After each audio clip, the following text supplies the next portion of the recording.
Go ahead and turn out that music. Oh no! I never had my card. We're streaming. We're streaming?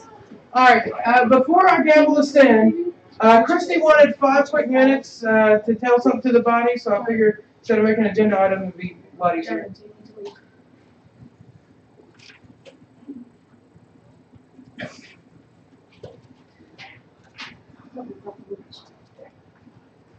Okay, I just wanted to take a quick moment to first introduce myself. My name is Christy Dollinger. I became membership coordinator June 20th. In the time that I become membership coordinator, we have had 84 new members become members in the county, in several different counties. Just in the last recently, we've had 12 new county chairs since January of this year, which is totally awesome. I just kind of wanted to go over a few things. Because we've had so many members come in, I have tried to email and contact everybody who is a county chair to let them know that we are getting a lot of new members.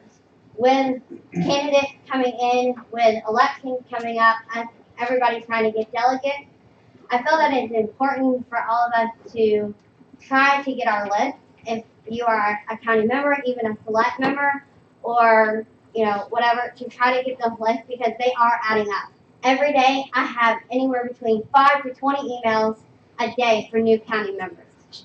I have candidates coming in left and right saying, hey, I want to be a candidate for the county. And you can ask Anna, our emails are probably slam full every single day. So I urge you to get your list. If you don't have them, your surrounding list for your district. If you want them or need them, please let me know after the meeting.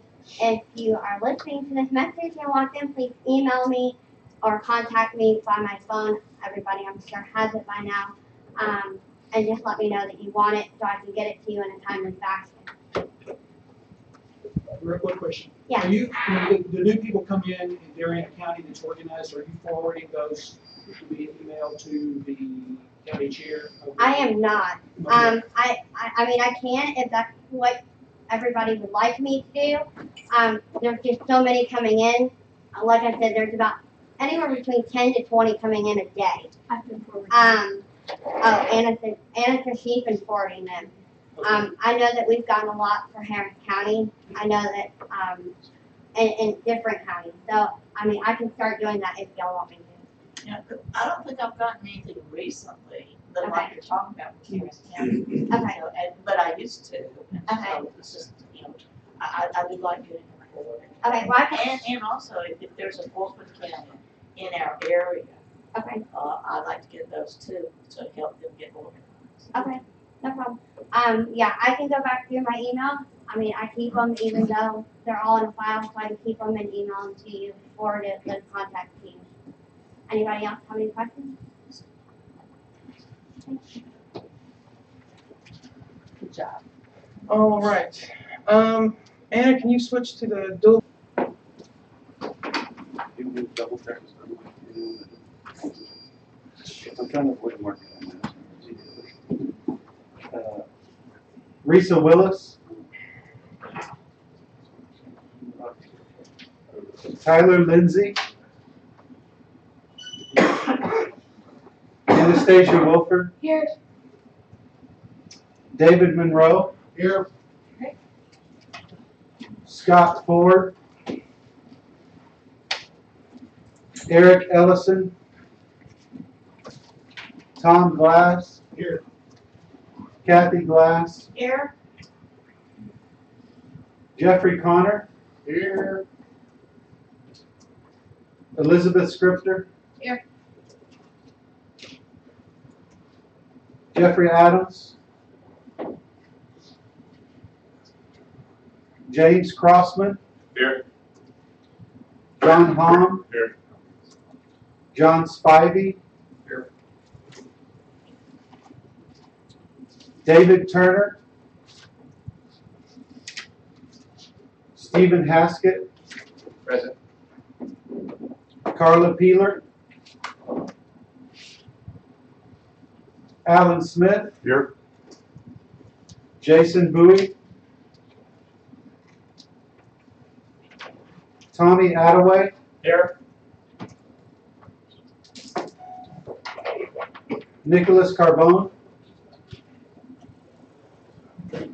Nathan Watts, Here. Andrew Emeling, Laura Valle,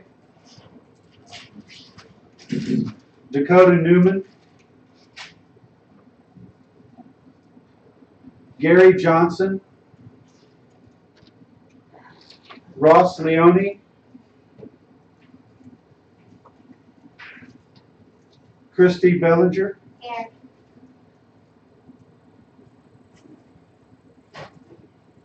Lauren Doherty, Here. Troy Bonar, Here. James Keller,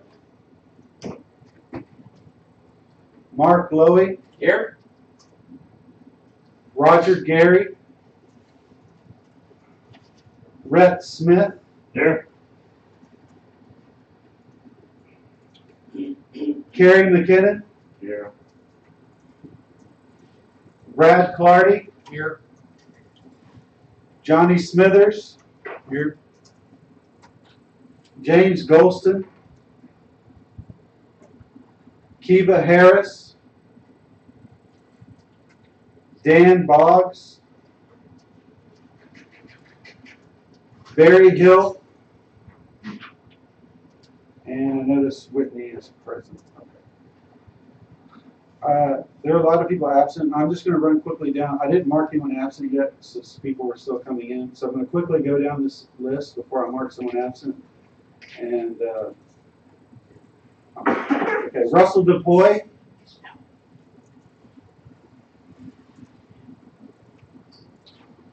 Corey Watkins. Risa Willis. Tyler Lindsay. Scott Ford, Eric Ellison,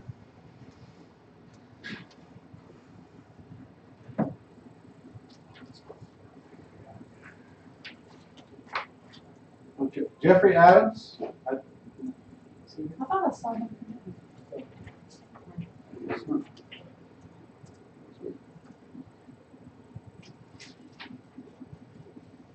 David Turner,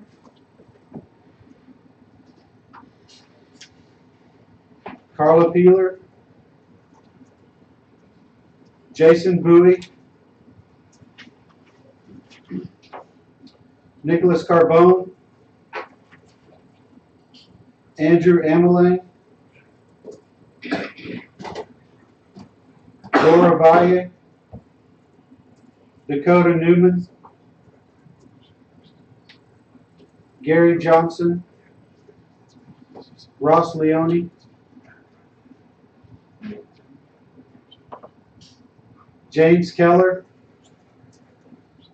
Roger Gary,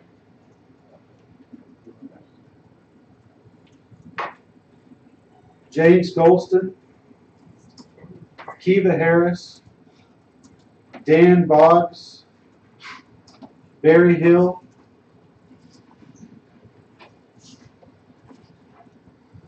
All right.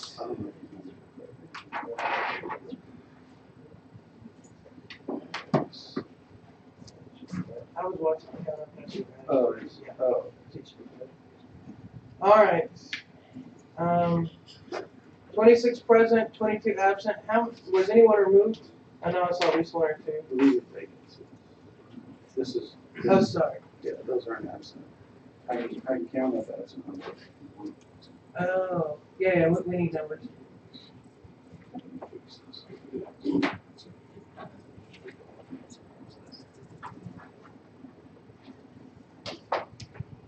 It's 22. Yeah.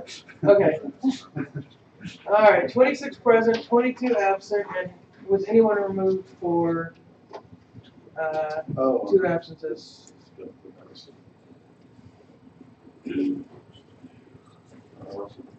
Russell Boy. Yeah.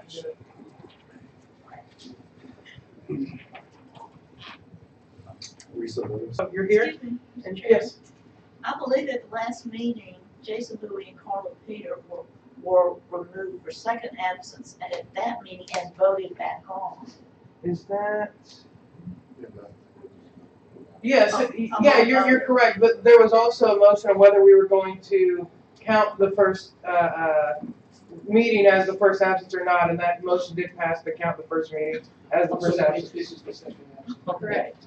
so, I guess I missed that. yeah. I got 26.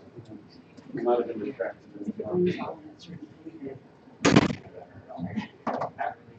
Alright, so, can we update that number of 48 down to 44? And on present, you said 26, okay. So either way, we're clearly within quorum. Tom, do you have a physical list of the people, or do you just have a number? I have, what I did is I spreadsheeted it, somebody said, here, I put a 1 in there, I counted it up.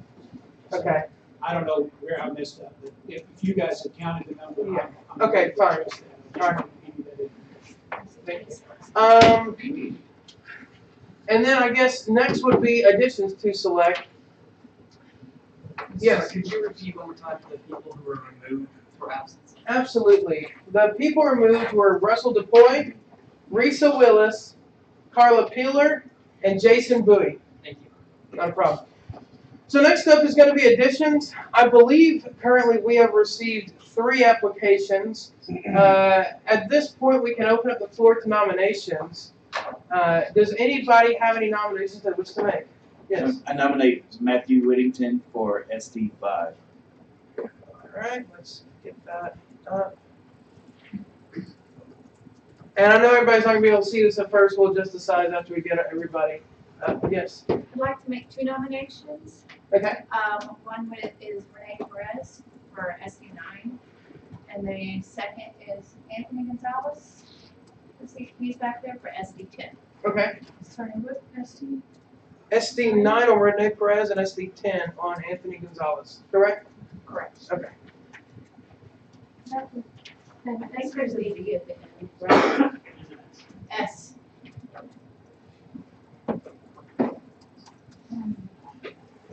Okay. And I guess first thing, Mr. Secretary, I think we're all good here, but can we confirm that all these seats are open? Who just joined us? Jeff Adams. Jeffrey Adams.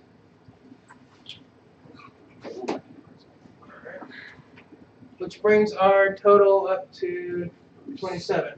All right. Is there any other nominations? Seeing no other nominations, I'll close nominations. Oh, I'm sorry. So we had 3 people nominated? Yes, 3. Okay, I just want to make sure. And can you confirm the SD5, SD9, SD10 all have a vacancy, so we are eligible for this? And will the members who were just nominated, is everybody who was nominated present today? Will you stand up if you were nominated? Okay, can you come to the front? I want to make sure that we have all the necessaries. Can you confirm residence on everyone? I confirmed with Matthew. Okay. He sent me all the information. That's the only person that confirmed. I put it in the secretary's. Everyone else, we're going to have to Okay, and you verify just, very quickly. you just need a driver's license, right? Yeah, and on voting membership, it might be complicated. Well, I know both of you, are your county chairs both here? I know your county chairs here. Yes. Your county chairs? Oh, you're voting. Are they both voting members of the party? Have they signed They're up for both the executive committee members of the party. Okay. They were at convention or signed oath of affiliation. Okay, they're good. Okay. Alright. Um, And have driver's license. And have we confirmed voting membership? Yeah, and so we check the voter registration. Okay. While that's going on, traditionally we've done speeches at this point, 3 minutes apiece. Is there any objection to doing 3-minute speeches from each of the candidates? I'm seeing no objection. Yes. Could you clarify, does that include time for questions? Yes, including time for questions. We can expand that out if the body wishes. I don't see anybody. Okay. I would like, before we pass this, I know Renee has prepared something to say, didn't you? Or was it for the Toastmasters? Okay, never mind. I just wanted to make sure we had enough time to get what you wanted to say out. Okay, so without objection, we're going to do 3 minutes. 3-minute speeches for everybody. And I think that you were first to be nominated, right, Matt? Okay. Do you want to go ahead and start? Sure. I didn't prepare anything. My name is Matt Wheaton. I'm from Livingston County. I'm the county chair. Stephen was nominated and moved up to vice chair, so we had an empty seat for the Senate district, and I thought we needed representation, so I went ahead and put it in nomination. Though Zimmerman in the county's been trying to get me to come in here for a while, so I wanted to put my foot in the water since there's 2 meetings before the elections come up, and I haven't. Don't know if anybody recognizes my name. I've been around for 7 years, I believe, in the party. I'm the individual trying to put together some sort of Liberty conference going on in Austin in February. And I believe I'll save the rest of that 3 minutes for questions that we have. I'd just like to say I've known Matt the entire 7 years he's been in the party, and I would recommend him for the position. And that is not the only question. I think I have one behind you. What do you think that you have to contribute to the SLEC body? Representation, and I will be here with that. I'm neutral on those issues. There are internal politics, infighting occasionally going on in Libertarian everything. I haven't picked sides since I've been here. I'm pretty neutral person. So there is that. Tom, you have a question? I don't have a question. I was just going to say that I know Matt, he's run for office multiple times. He's represented us well. He's doing a good job as well. He's the county chair. I think he'll be a great addition to it. So. Oh, I do have another question then. Are you going to be running for office in 2018? I'm So you'll have time to, you'll have all your time for SLEC and not for your campaign. Are you sure you don't want to run for office? Shorter's Odyssey is up. Are you allowed to be party chairman and a candidate? Yes. Yes. No. In Yeah, convention not for in the each- board. That's a We've primary already, party. we've already gone to the state board, Red. the ethics commission, all that. Red, I worked through the Texas legislature in 2013 to get that law. Coming out of lobby. It's just for convention parties, not for primary parties, but we in this party, in Really? the county chair. We had a big deal about this in San Antonio with the mayor. The chairman of the Democratic Party ran for mayor. It's a Democrats, primary. that's what I'm saying. Democrats and Republicans, primary parties have that prohibition. The Libertarian Party has a convention party does not. All right, I stand corrected. And you can thank me for that. I thank you. All right. Well, timer is up. Let me actually turn my sound back on, but I want to do not disturb, so hopefully it won't ring. Maybe I'll answer it if it does. But anyway, timer's up. So, thank you. Who was next to be nominated? I think it was Renee, right? Renee, you have 3 minutes. I'll start when you start. I'm Rene Perez. I've actually was first introduced to the Libertarian Party back in 2008, and I got a chance to see Ron Paul in action. But of course, I was confused at first about the idea that a former Libertarian Party presidential candidate was running as a Republican, and I sadly got a chance to see Mr. Barr. I can't remember his name off the top of my head.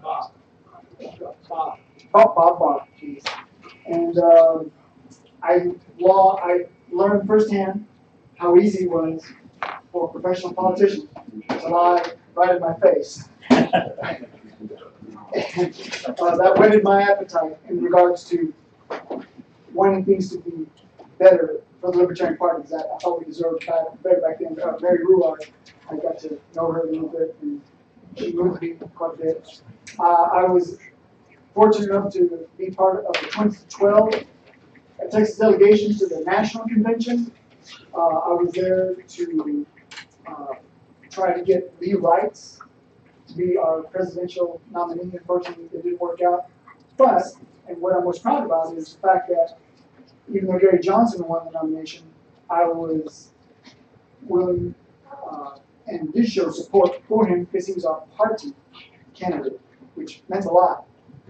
Because partisan bickering doesn't accomplish a whole lot in a political party when we're trying to get people elected. And that's one reason why I wanted to be here, is to get things done, get libertarian candidates elected into office. Anything that I can bring from my prior experience and being on voluntary groups, I learned that ego can only take you so far. At some point, your principles, your ideas have got to count for more, and ultimately the achievements of the group have to count for more. So that's what I would say.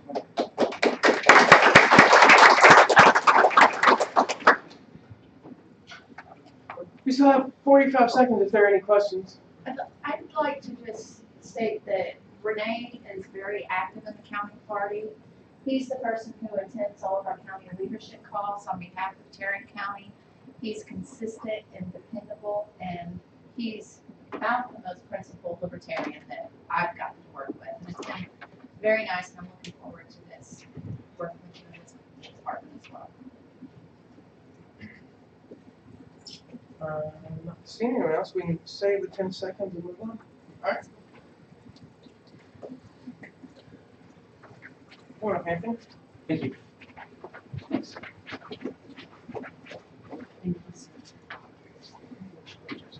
Hey, my name is Anthony Gonzalez. I'm a Michigan native, but I moved here in 2011 before I turned voting age. And in 2015, I decided that I was going to be running for city council in my town of Mansfield, Texas, just south of here. I didn't fare too well, I suppose. For an 18-year-old, you could say I did fairly okay. I got 26.5% of the vote in a nonpartisan race. After that, during that, I was exposed to a lot of different people and ideas. And I met a woman named Tamara Bounds who is very involved in the environmental community. There came up a project in my town where there was a public-private partnership to build an ice hockey rink, the same design that had failed in multiple cities before. And so I went and I petitioned the city and collected the most signatures out of our neighborhood association to fight down this public-private partnership. But we ultimately failed. The big government won. After this, I was asked to join that environmental group called Downwinders at Risk, and I've had the privilege of fighting for non-governmental environmental regulation. One of the main projects that we're working on right now is attempting to build a vast network of air monitoring systems, so that, especially in North Texas, so that we can see how air pollution changes from city block to city block, and that we can actually watch it as a weather cloud move across our communities. And so that's something that I'm really passionate about, is environmental protection without the government. And I'm involved in a lot of different projects. That's my current passion project right now.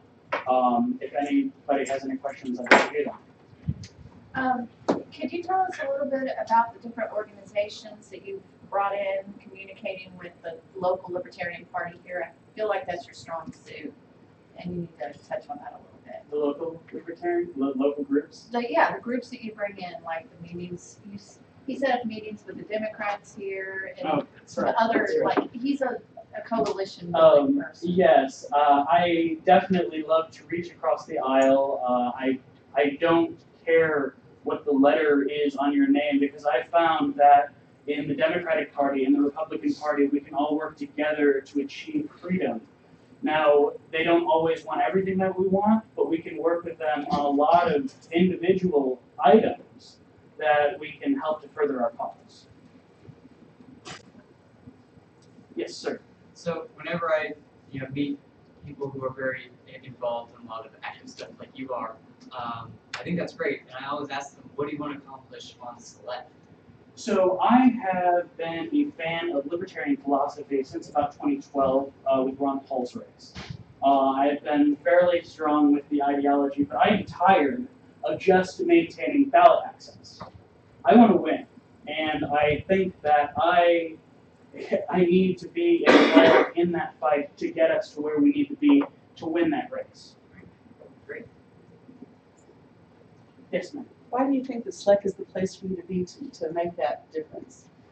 Well, I'm already involved in the county level, and I want to expand my realm of expertise. I want to become a better activist. I want to become a better citizen in general, and I just think that the state party has the potential. It has a statewide network.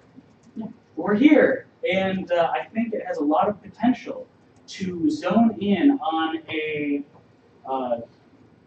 race that has a lot of potential for our party, and I think we need to be looking at that opportunity. All right, well, time's up, and my timer still isn't making noise, so I'll try and figure that out while we go.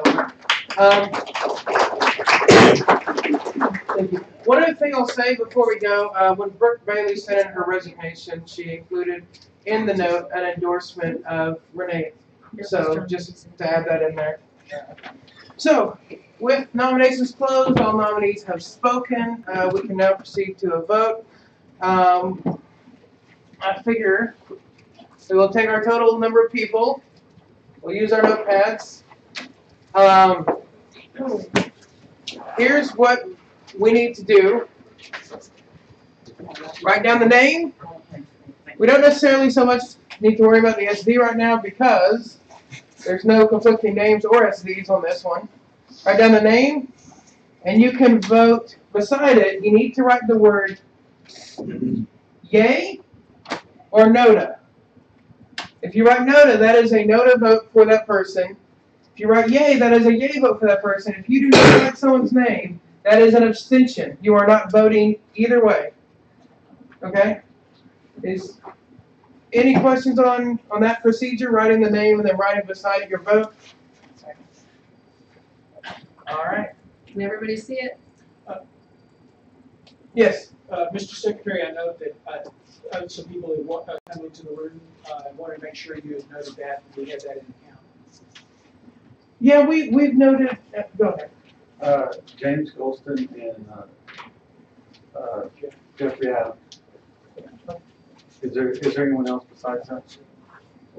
And we've increased the total count on our list by 2. Real quick, since this is important, I assume the room's divided by membership. I'm going to count our members, just do a head count real quick so we can know our ballot total, since there was a bit of a discrepancy earlier. So, and I'm going to count myself because I'm good about it. 1, 2, 3, 4, 5, 6, 7, 8, 9, 10, 11, 12, 13, 14, 15, 16, 17, 18, 19, 20, 21, 22, 23, 24, 25, 26, 27, which matches our number.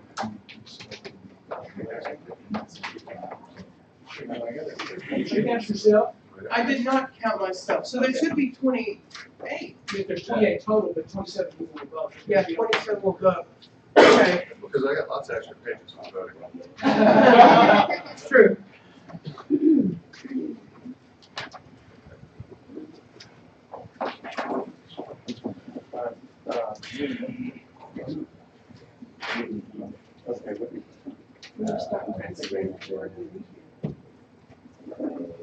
All right, if we can do balance, I have just a name and no vote by it, I turn it back. I can't hear it on my radio. Who's the ballot? Oh, okay. Which actually benefits me being here at select meeting because I can let your half. By the way, I'm not going to be a sticker on it for this one because people don't know, and I don't want to discredit anyone's ballot on technicality. But just fun piece of trivia for everybody while we vote. Never, when you fold your ballot, take the next person's ballot and stick it in between your ballot. is actually specifically written when in the ballot procedure for Robert's Rules that those two are disqualified because it is assumed that somebody voted twice, folded them together, and stuck it in the box. So, just fun piece of trivia for something to never do while you're voting.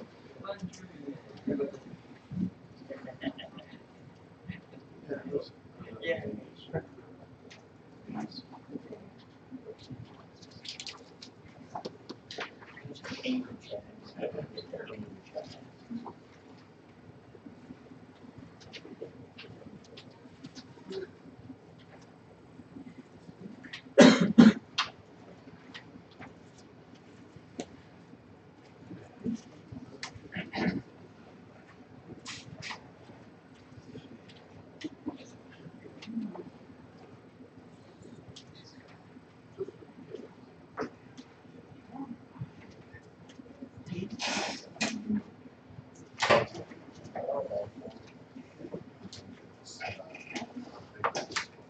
Seven. 27 should be good. All right. We want to do a quick countdown. Does someone want to move a recess until balloting is complete? Motion to recess for ballot is complete. Yes. Second. Second. Is there objection? There's objection. All in favor of recessing until balloting is complete, say yes. Is there any debate? I'm just gonna go with the eye on it. Okay. Everybody who's in favor of the recess, say aye. Aye. All opposed? No. The ayes have it.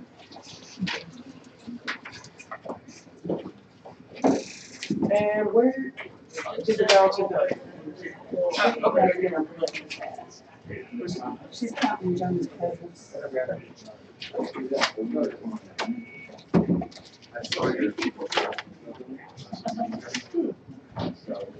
me write down these names.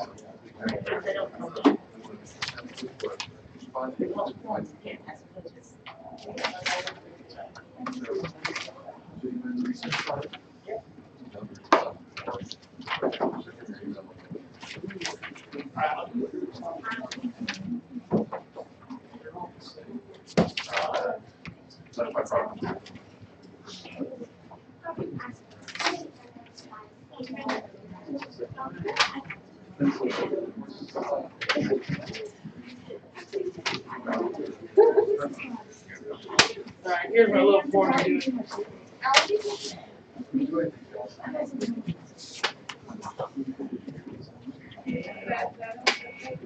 More people. One person did record. Here, we can do it over here. I figured we'd count down. I got my paper ready. Okay. We're just talking about the procedure on counting. So you're gonna record? Yeah, I'll record and if somebody can name off.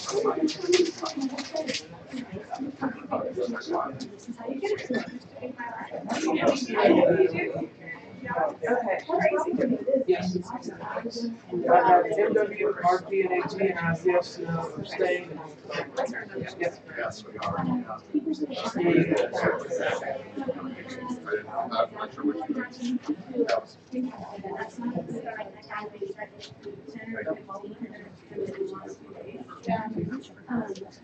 Plus a lot of power, and that's just because not a creating error, it's from creating. He's liberal. Way, right? It was yeas and then the four. All the way down. Right, there you go. Hopefully not the number. Well, we're not counting. Yes. Beware. Oh, no. Make sure they're in order. Matthew Williams will be there. Renee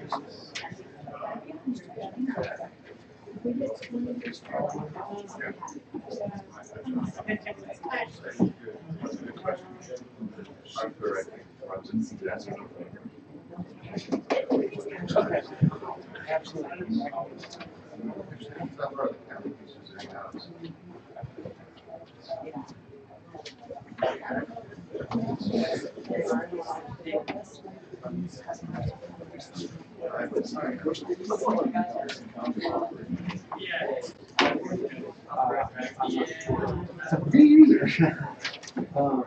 don't have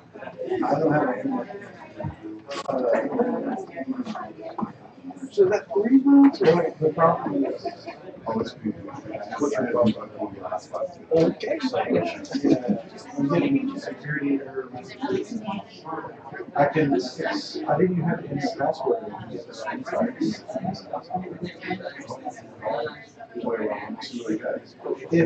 When you do a password reset, okay, that might be a say you forgot the password.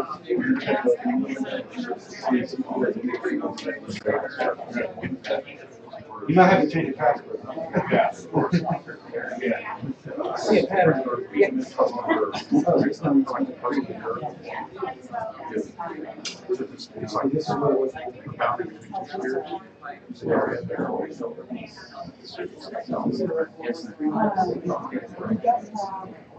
Yes, so far.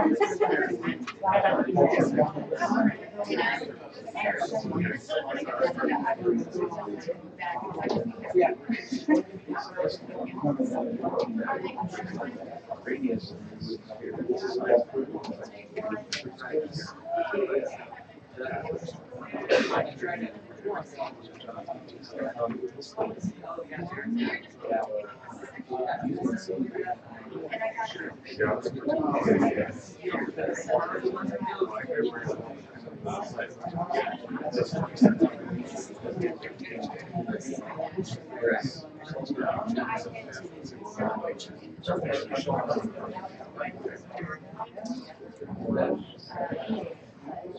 Yes.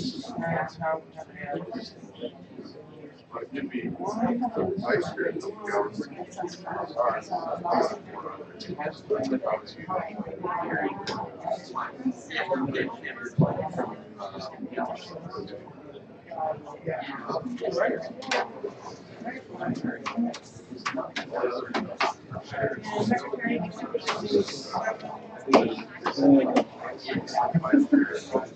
As long as John's okay.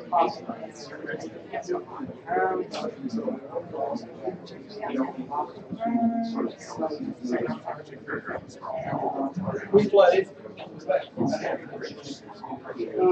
1, 2, 3, 4. 4 to 3, which is 27. 21 to 6. 27.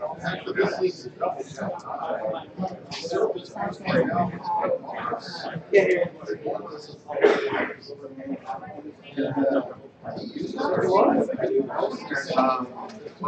Oh, you don't want the balance? No. You just wanted that. Okay, I get you.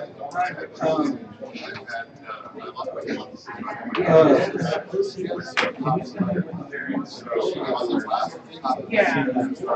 Just need it later and then. Yeah. If someone can poke their head out and kind of yell at the people, we'll kind of reassemble.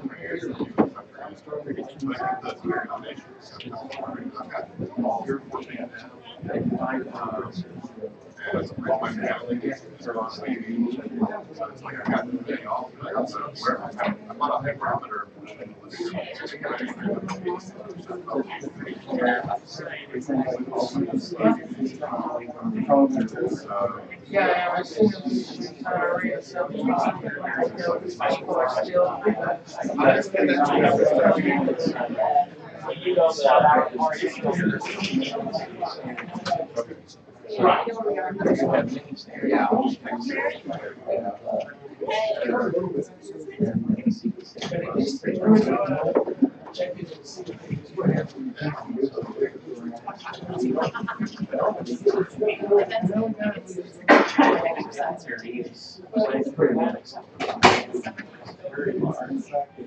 Here for this set of yeah, two different stories.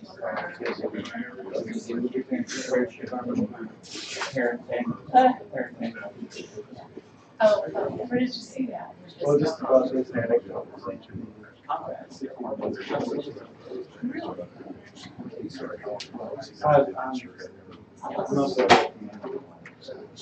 Okay, we got 2 more coming in. I think everyone else is here. Okay, good. They can come in when they get here. So all three were adopted. The totals were, we had unanimous decision on Matthew Whittington. We had 24 yeas and 3 notas on Renee. And we had 21 yeas and 6 notas on Anthony. So all three were adopted. And you guys feel free to go up and enjoy the body. I just had a call from someone watching and they can't hear anything. Do we have microphones? We have a microphone integrated to the camera. We're not, we didn't mic the tables because last time we did that, we actually had I'm going to say a more distracting issue. People were talking quietly amongst themselves, and it was coming through the audio like they were just presenting. So we got some interesting conversations. Yeah. So we kind of switched to this. So people on YouTube, I will try to speak up so that we can hear, and hopefully we can all do the same. Okay. And if everyone will join the body. Can we get the agendas up? So with the agendas, there's actually kind of 2 being considered right now. Yes? With the new members, could you verify the number of people in the body and quorum and all this? Correct. Yeah, that's a good point. If you'll bring up the quorum calculator. Okay. With 3 new, our body rises to 47. And 3 new present, 31. And yes, there's quorum. And here are our numbers. Are we broadcasting on both screens right now? Yes, we have this up primarily and then. Okay, cool. All right. Next up is the adoption of an agenda. There are kind of 2 agendas floating around right now. One being much shorter, planning to end for lunch. The other one being a full day agenda. We can go with either one, whatever the body wants to do. I know on the shorter one, we'll probably have to make at least some changes to it because I think it should have started at 8 a.m., which clearly is not what happened. So if we want to attend that one, we can, but we'll probably need to, I don't know, shift everything back to some extent. Can you? So I guess at this point we can open the floor to make motions on what we want to adopt. Agenda is being shown. This is the long agenda. Ms. Glass? I move that we adopt the short agenda with the flexibility that John just indicated would be necessary. Okay. Second. The second. So this would. No, that is the. No, that's the shortened one. Go ahead and go to review and accept. Click the drop down. Accept all changes. Yeah, there we go. Okay. This is more or less the agenda here. No, this is not the right agenda. Give me 1 second. That's not Kathy's. It is, but it's not the right one. Oh, okay. Is it R.1? R11? Yeah, it's R11.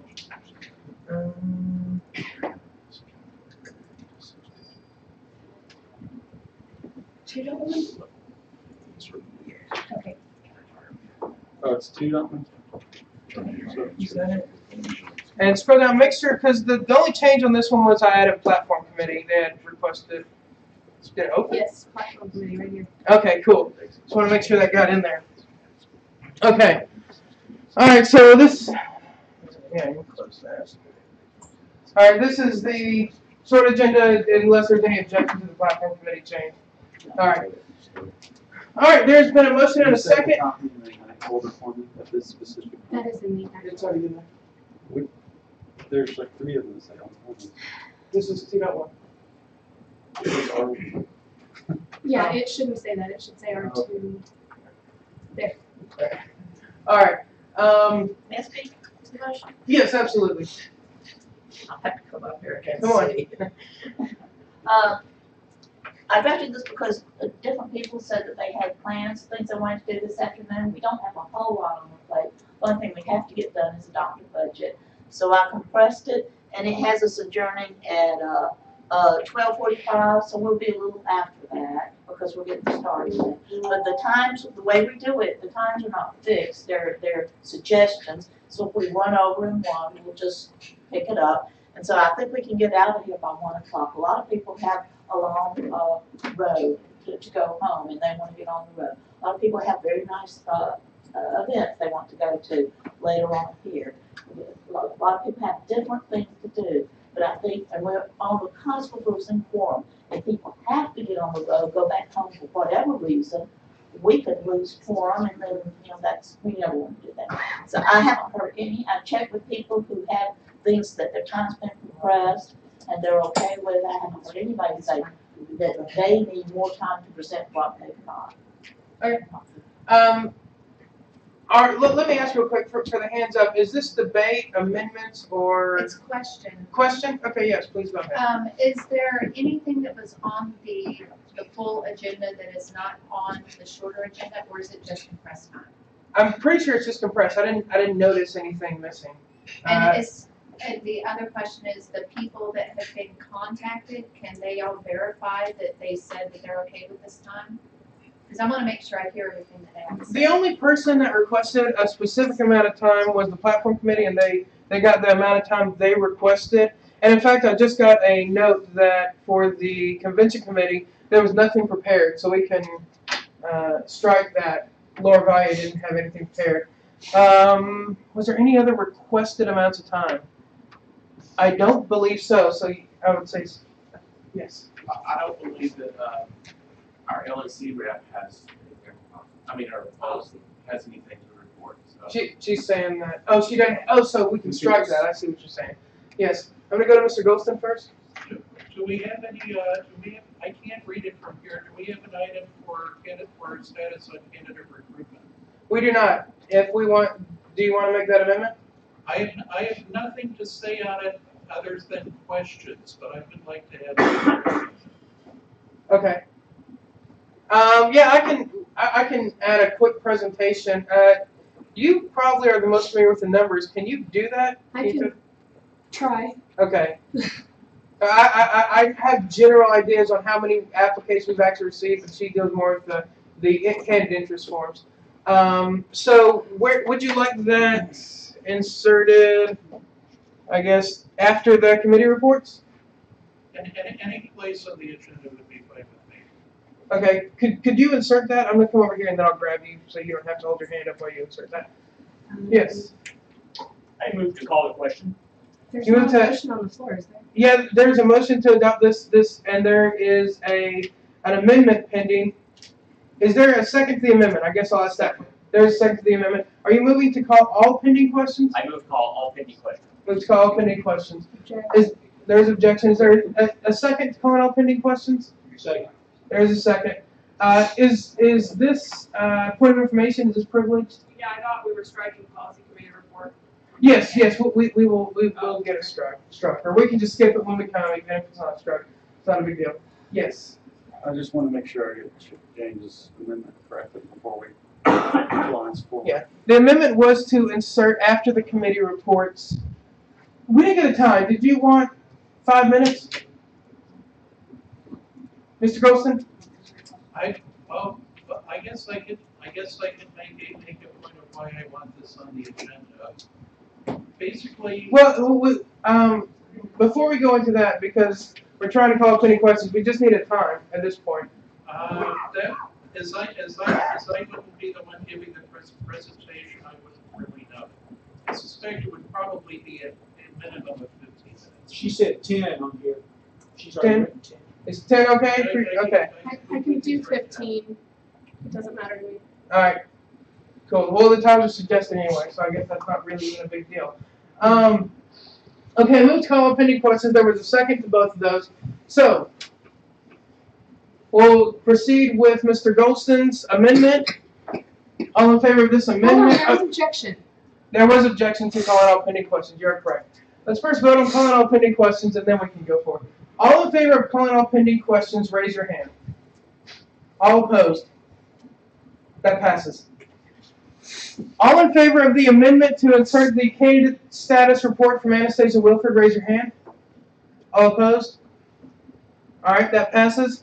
All in favor of adopting this agenda, raise your hand. All opposed? Motion passes. We've adopted an agenda, and we can move forward to previous meetings minutes. They're out there. I move adoption. All right, there's been a motion for adoption. Is there a second? Second. Is there objection? Moving on. Officers report, chair's report. Me first. I'll give a little bit of introduction into candidates, and hopefully this will answer any questions you have, and we can maybe dispense with that one when we get there. Currently, I have received about 10 actual applications for nomination. These are going to be only for district and statewide offices. County offices are going to, of course, go to the county chairs, so we don't really have a clear vision as of right now how many we have there. They're continuing to pour in. In fact, I just got one I put in my computer bag as we sat through this meeting at about a rate of 2 a day. On top of that, we are working on website, adding the convention site to our website. I've seen a shell that's been built out. It looks nice. But I think right now what we're lacking, and it may be a communication issue, it may be an availability issue, is data on the specific prices for convention, specific timetables of when stuff's going to happen, specific list of speakers, that kind of data that we can kind of drop into the shell we built. So that's moving forward. And there was something else I was planning on mentioning in this, and it slipped my mind. So that's mainly what's going on at our level right now. Is there any questions for me? Ms. Glass? Could you give us a status on the lawsuit that we voted on to participate in? Yeah, absolutely. So as soon as we voted on that, there was some initial activity on it. Not very long after that, Oliver got pulled away. He got involved in, I think it was a ballot access issue for another state, being National's legal counsel. He had to pull away from that. Here recently, I have seen some questions given to candidates and former state chairs. I know I got Oliver with Pat Dixon on some of the questions about what it took to regain our ballot status. So I know there's been some communication I've been copied on as far as that. But other than that, there's not been a whole lot of activity with it. It seems stalled, and I would expect moving forward that there will be a stall for a little while longer, especially going into pending season with Oliver being tied up with ballot access issues. So I don't expect a quick movement on this, I guess I'll say in the near future. Does that answer? Yeah, okay. Is there any other questions? All right. Well, in that case, we can go forward. Next, we have Secretary's report, Ms. Thomas. I put a report on Ignite. Anyone can look in the meeting folder and get it.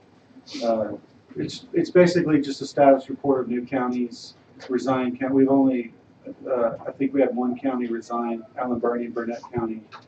The only thing that I'll note, I think John mentioned at the beginning was, didn't he? I don't know. Matt Wilson, we previously voted on him to join this body and could not get a confirmation of his voting membership status in the party. So that's why I didn't include him on the roll. And other than that, oh, you do? Yeah. Oh, you do. Quick update on that. I emailed him like very soon after the SLEC meeting. Got no response. I called him. He didn't answer. I left a message. He did text me back a little while after that and said that he wasn't going to be at this meeting anyway, which kind of, for the purpose of this meeting, made it move, which is why I didn't make a big deal out of it. But that he is still interested and that he still needs to get the paperwork for his confirmation of voting status of the party. He's still planning on doing that.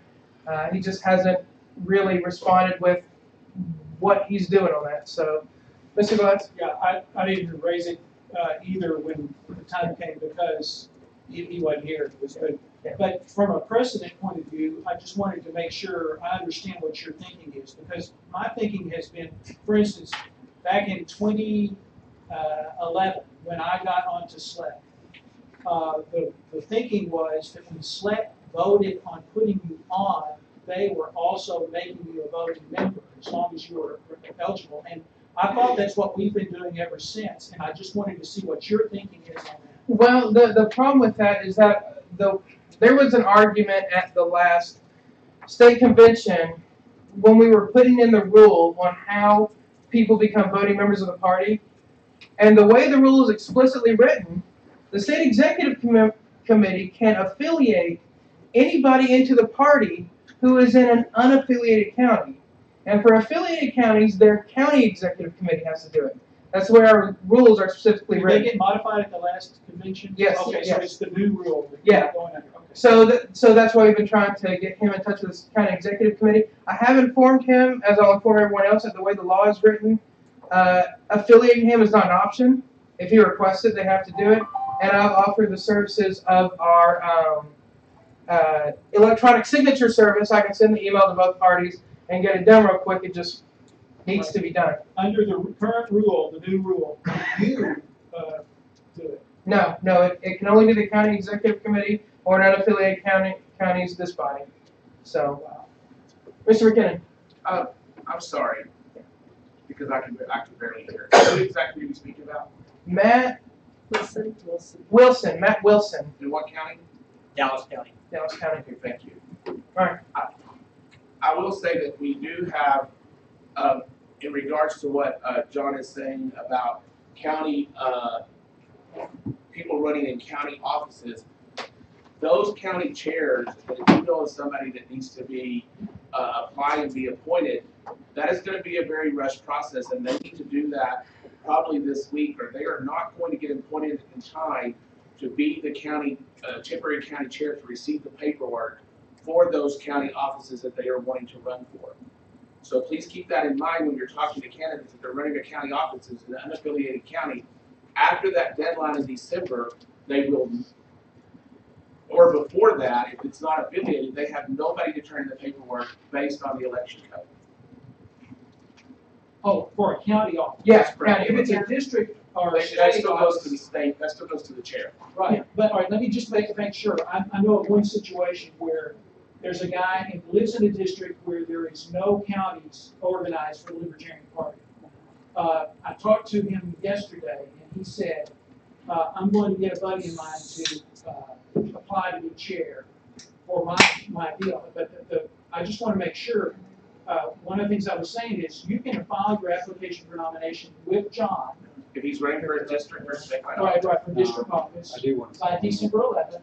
And then we still, it'd be better if you got your buddy to do it sooner rather than later because, process time takes time. But we do have the flexibility for district offices. That is correct, because when the district convention happens, those chairs that are in those districts will get together and set that time on the date that the state says it has to happen.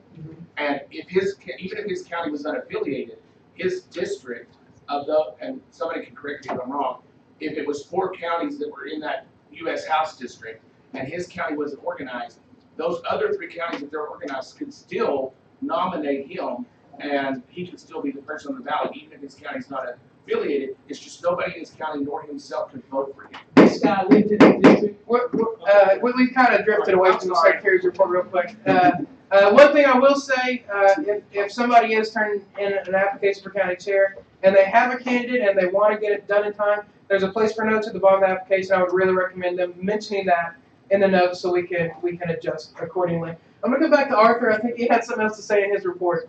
Well, that's a good discussion. We could do it after meeting too. Yeah, okay. That's a good discussion.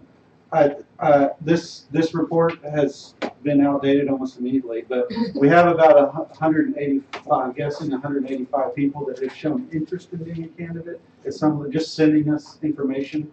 We have some people that filed that never sent an interest application. They just sent in the filing paperwork. I think we're at maybe 10 people that have actually filed candidate paperwork. And of course, y'all can contact me after the meeting at any time to get updates on those numbers, or to find out who's in your counties or who may be interested in your counties or districts, because we want to get people on the ballot, of course. All right. Is that the conclusion? Yeah, that's all. I have one question for the chair and the secretary. I think y'all both need to answer this. For the new county chairs, and I'm a new county chair, is how I consider myself, and there are other county chairs here who are new as well. I have had people contact me from counties around asking about running for local office.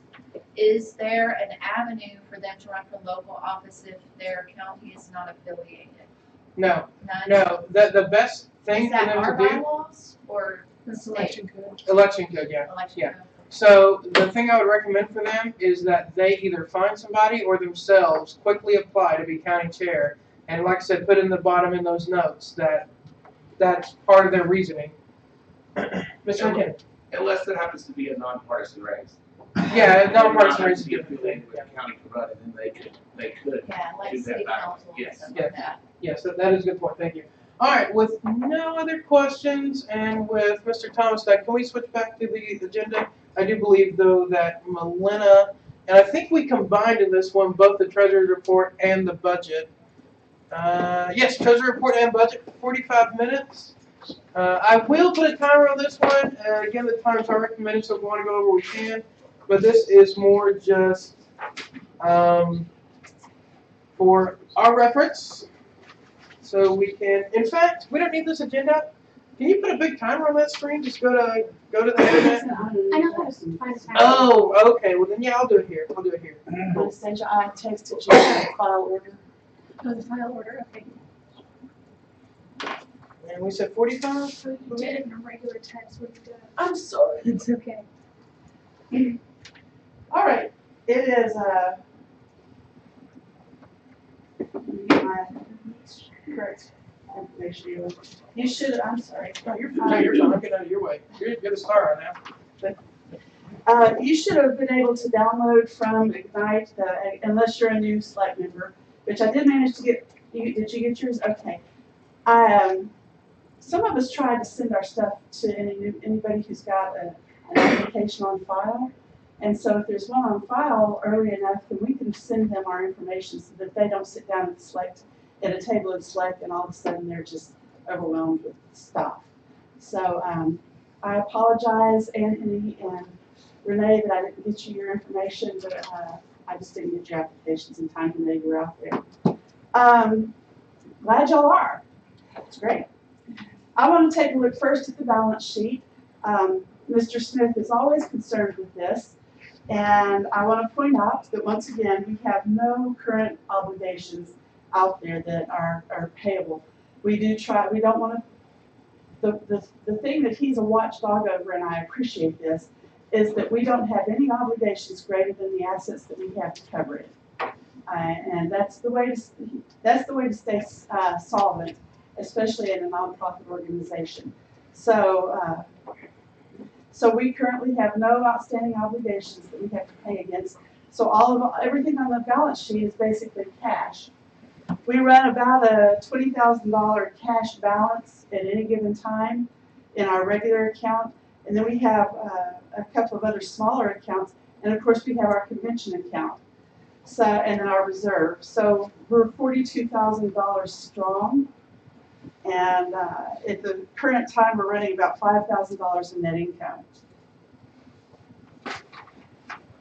If we can move on to the income statement. Can I ask a question right now? Sure. Okay.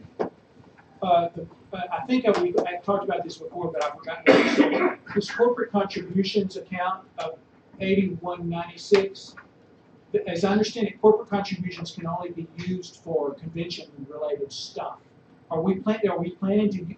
Number one, I think you told me that money didn't exist or something.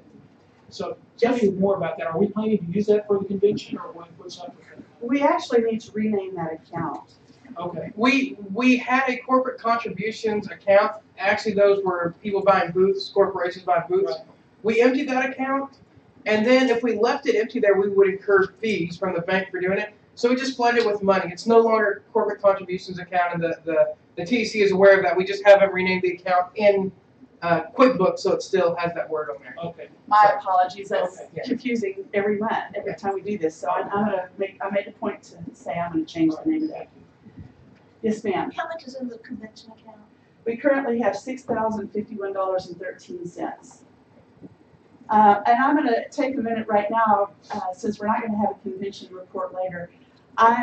We're at the point where we're about to have to start making some payments and making some commitments, and I'm a little concerned. I had asked Laura to send me the commitments that we have right now, what we've actually told somebody that we would pay, and she's working on getting that for me. But we're almost to the point where we're gonna have to start backdating and timing our payments.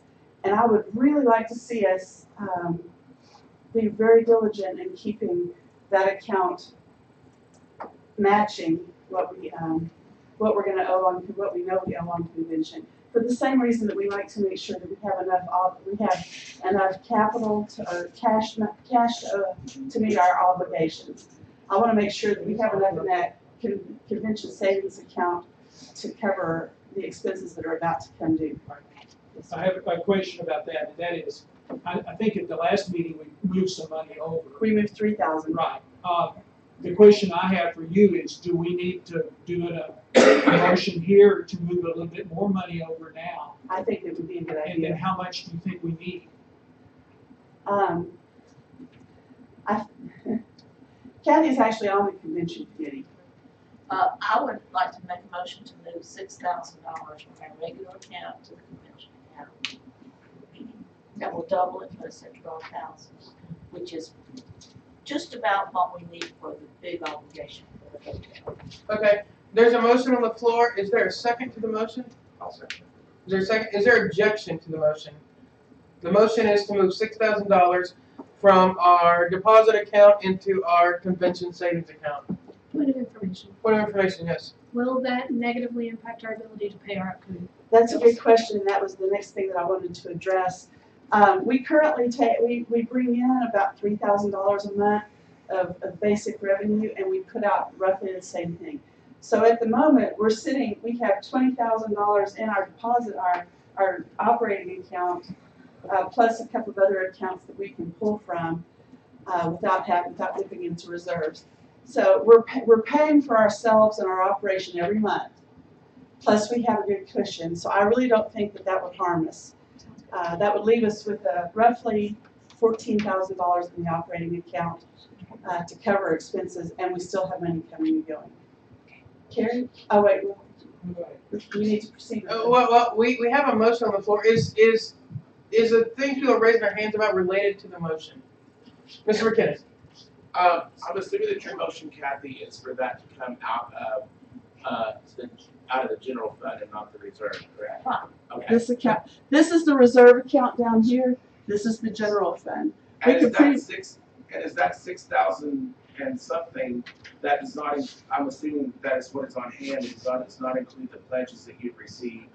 Right. And so that will increase as those pledges come in, correct? We haven't actually seen any pledges. Lauren has some that she knows are coming in, and I know that some other folks have some, but we haven't actually seen. The party hasn't seen those to know that they're there.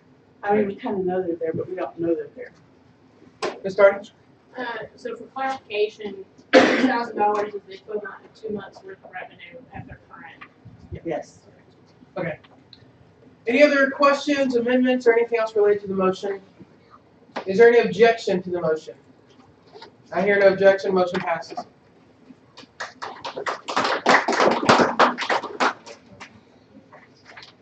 Okay, can we move on to the income statement, actually the budget versus actuals?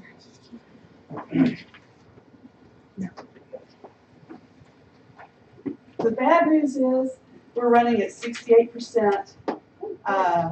We're running about 15% short of what we had budgeted for the year in terms of revenues. The good news is that we're running at about 30% below what we anticipated for expenditures. So even though we're running low on revenues, we're running even lower on expenditures. So that's, the net difference between the negative and the positive is, hey, we're doing pretty good. We're not living beyond our means. We believe, we were discussing this the other day, and we believe that the reason why we're running so low on revenues is because we have not done any fundraising to speak of. And we'll be doing fundraising here at the convention. we'll be doing. John has just started a fundraiser, 50 over 50, and we're going to do that, and we're going to develop some plans to continue to move on and do some fundraising. In fact, when we talk about budgeting, we'll talk a little bit about fundraising then. We don't have any expenditures that are going just wild. Everything is pretty insignificant. If you look on at the budget versus actual, and you can scroll it down a little bit. Pause it right here. You notice all of these are way over budget, and a bunch of them are under budget. But we just kind of guessed membership levels and so forth when I did the budget last year. This year we're going to be able to hit this a lot closer because we know what people are doing.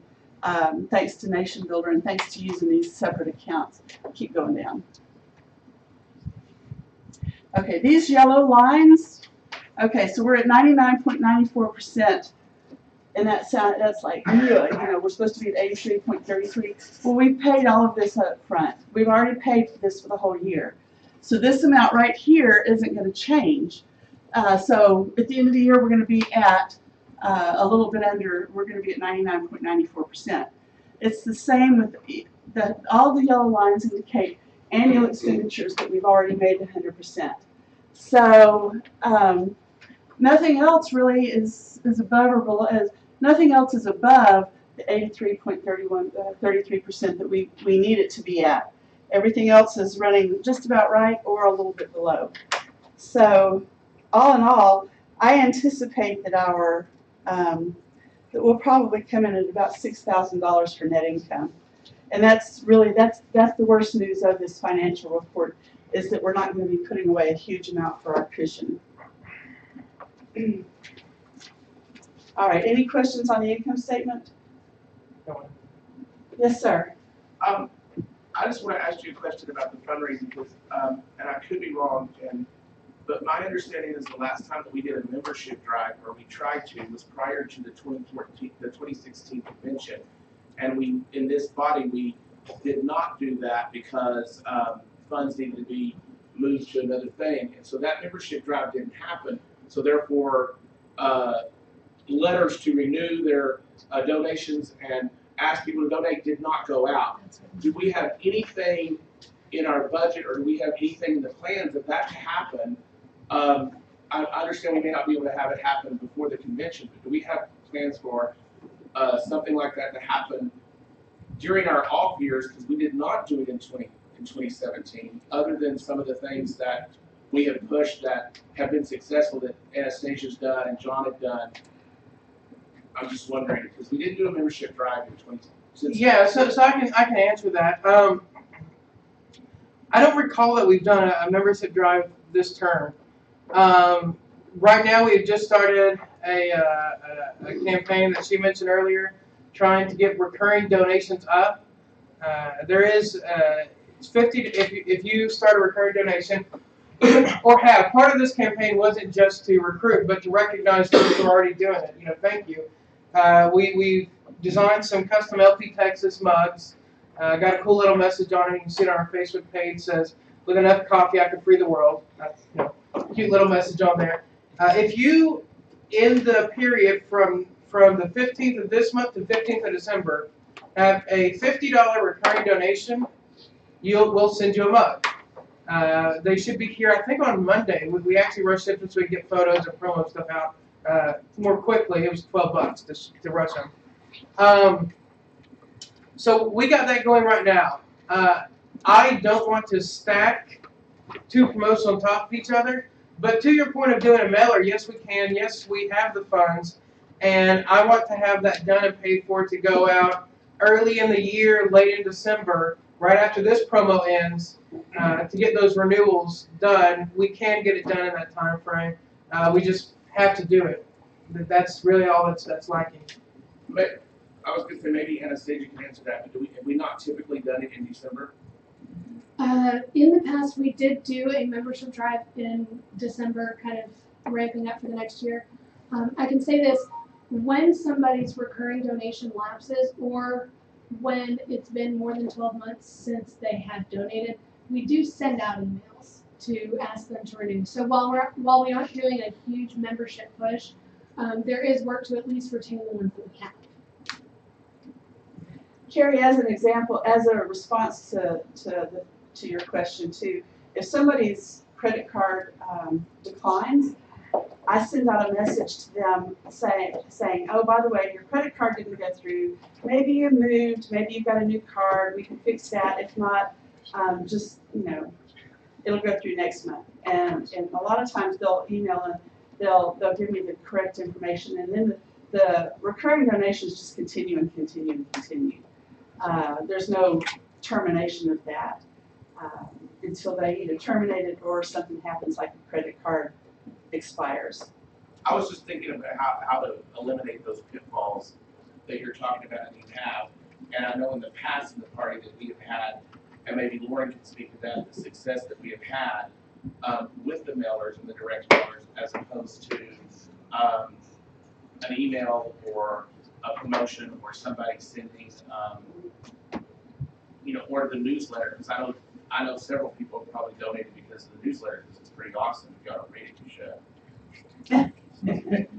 Lauren? My recommendation, for those who don't know, so I'm the head of fundraising for the Actors Party. And I was executive director of LP Texas for 2 years, so I have a lot of experience dealing with this particular topic. My recommendation, based on LP Texas's current limited resources and staffing, and based on my experience doing this for the National Party, would be that targeted Facebook ads would be a much better way to do prospecting and renewals than if you do a mailer. Mailers cost money, they take expertise to put together. Even if you do a really great one, you don't know that it's going to necessarily produce the fabulous results you want it to do. With Facebook ads, you can target them, you can test them. If they do well, you do more of them. If they don't, you shift your message, try something else. I would be happy to help give input on that if you guys wanted to do it, but obviously there would have to be a budget authorization to make that happen. But that will provide you much more bang for your buck, given the current circumstances, than any other option you have, and limit your risk. There are some other pieces to all of this that would be wise to implement, like stationery for thank you notes and that kind of thing. That based on my observations, I don't think the state party currently has really polished stationery, but that's a secondary topic. But the Facebook ads are your best bet. I guess I'll address two points there. We currently have budget authorization for Facebook ads this year, and it's in the budget that's going to be proposed here in a little bit for next year. So that is an option for us right now with that authorization. And as far as stationery and other stuff goes, I've ordered little LP Texas branded blank cards I've used as thank you cards when large donations have come in. So we have that available. As far as a broader kind of swath of stationery products, we don't have anything beyond that. Tom? Go ahead. Are donors getting thanked when they give? Is every donor getting thanked? No, every donor is getting an email. Some are getting automated emails. Larger donations are getting personal thank yous from me. So if you want better donor retention, I recommend just having a form. It can even be a postcard that whenever somebody gives, they get that postcard thanking them going out, because pieces like that greatly impact those revenues short term and long term. Are you saying a postcard every time they give, like monthly recurring? Yeah. So it's already typed out. I just sign it, put it in the mail. Say thank you so much. We appreciate your continued support. Okay. Super easy, but it makes a difference. It's well worth it. If you wanted to do a membership drive via Facebook, it seems to me that would be also authorized under the budget to use the membership drive stuff for that method of doing a membership drive. So it sounds like we have two buckets under which you're already authorized. Do you agree with that interpretation of the budget? It sounds right. I would want to go back and look at what the category was named, but that does sound like it probably is correct. Anything else for you? Well, I just want to say that Lauren and I have been communicating by Facebook, and she's really inspired me to do fundraising. Raise your hand if you love to call and ask people for money. Okay. Well, we're all in the same boat, but she's emphasized to me how important that is, and I'm working to call folks for the convention. you know, and I want to say, everybody here on SLEC should be interested in the well-being of the party. And it's everybody's job to do fundraising. It's everybody's job to promote our party in the community. And I think that we probably all need to take that on as our personal responsibility. If you don't believe in the party, you probably, or if you don't believe that fundraising is necessary, maybe you have a justification, but looking at the numbers we're coming to at the end of the year, that's not true. We haven't done fundraising and it shows in our revenue. So, with that, yes, sir. One last thing on that point of fundraising. Not trying to use this meeting as a platform for my own campaign, but I do want to put an idea out there, and hopefully, however the chair's race turns out at the state convention, somebody will pick this up and go with it. So, when I first came on, I was under the belief that the entire staffing could be done completely voluntary, and I am 80% there. But I've come to the conclusion that fundraising isn't one of those things. Mostly because of the great amount of time that it takes, and volunteers typically don't have it. And second of all, as we saw before with the show of hands, nobody wants to do it. So I believe, I don't think there's enough time in this term. I think we've got too much going on with convention. There's limited restraints. But I would like to see, especially for those members that choose to stay on this body for another term, that we really look after hiring somebody on a either completely or mostly commissioned basis, whose sole focus, not an executive director type position, is fundraising and dealing with members, making sure the members are happy, and that money is coming in. That is something I plan on taking on if reelected. If not reelected, I would hope somebody else would pick that up and we could still move forward with it. So just want to throw that idea out there. All right, I want to move on to budget, but before we do, I want to talk specifically to candidates here. How many candidates do we have?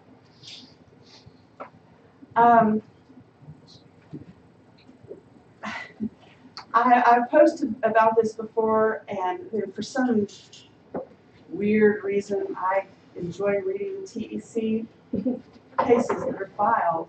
I guess probably because I really don't want to find my name on one of those cases for failing to file the proper paperwork. If you're a candidate, one thing you need to know is that if your treasurer doesn't file the proper paperwork, you're liable, not them.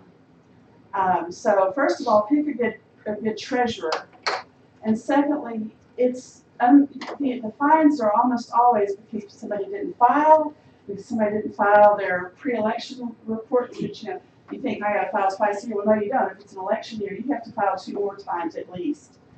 And so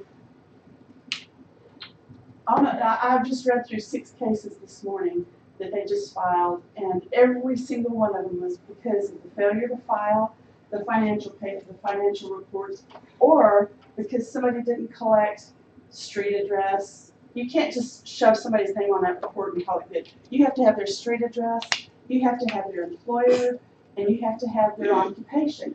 If you can't get that, you have to at least make an effort to try. Well, how do you make an effort to try? You have to make an effort to get that information. So I can't tell you how important that is. I would hate for us to have a libertarian candidate on one of these reports. So y'all be diligent. Yes, sir. Just a point of inquiry. Why wouldn't a candidate name yourself as a treasurer so you can quickly get that out of the way, quickly establish your campaign, your treasurer, and if you want to change it, go back and change it, but at least you're already there. I wondered that myself.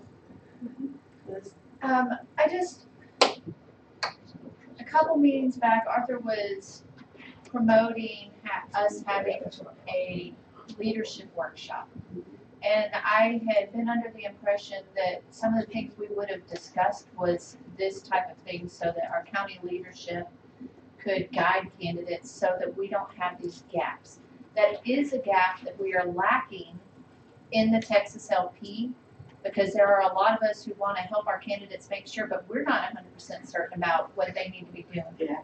So, Arthur, I appreciate you wanting to do that. I think that's really what we need.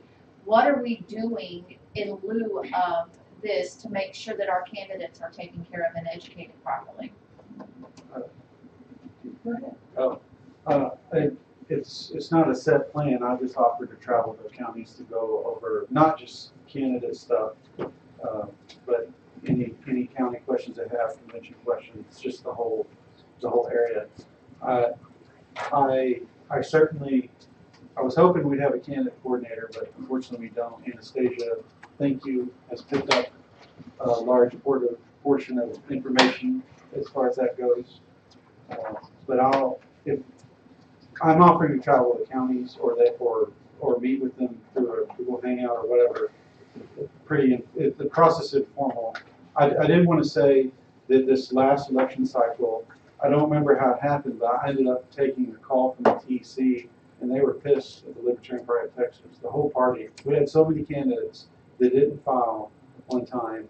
They were angry, and that puts us in a really bad position because they're not friendly to any of our candidates, and if they're not willing to work with us if they get pissed off, and we really need to. I know we can't control our candidates, we can't make them file, but we can provide them with information and support to make sure that they get the filing in. And I would like to help do that.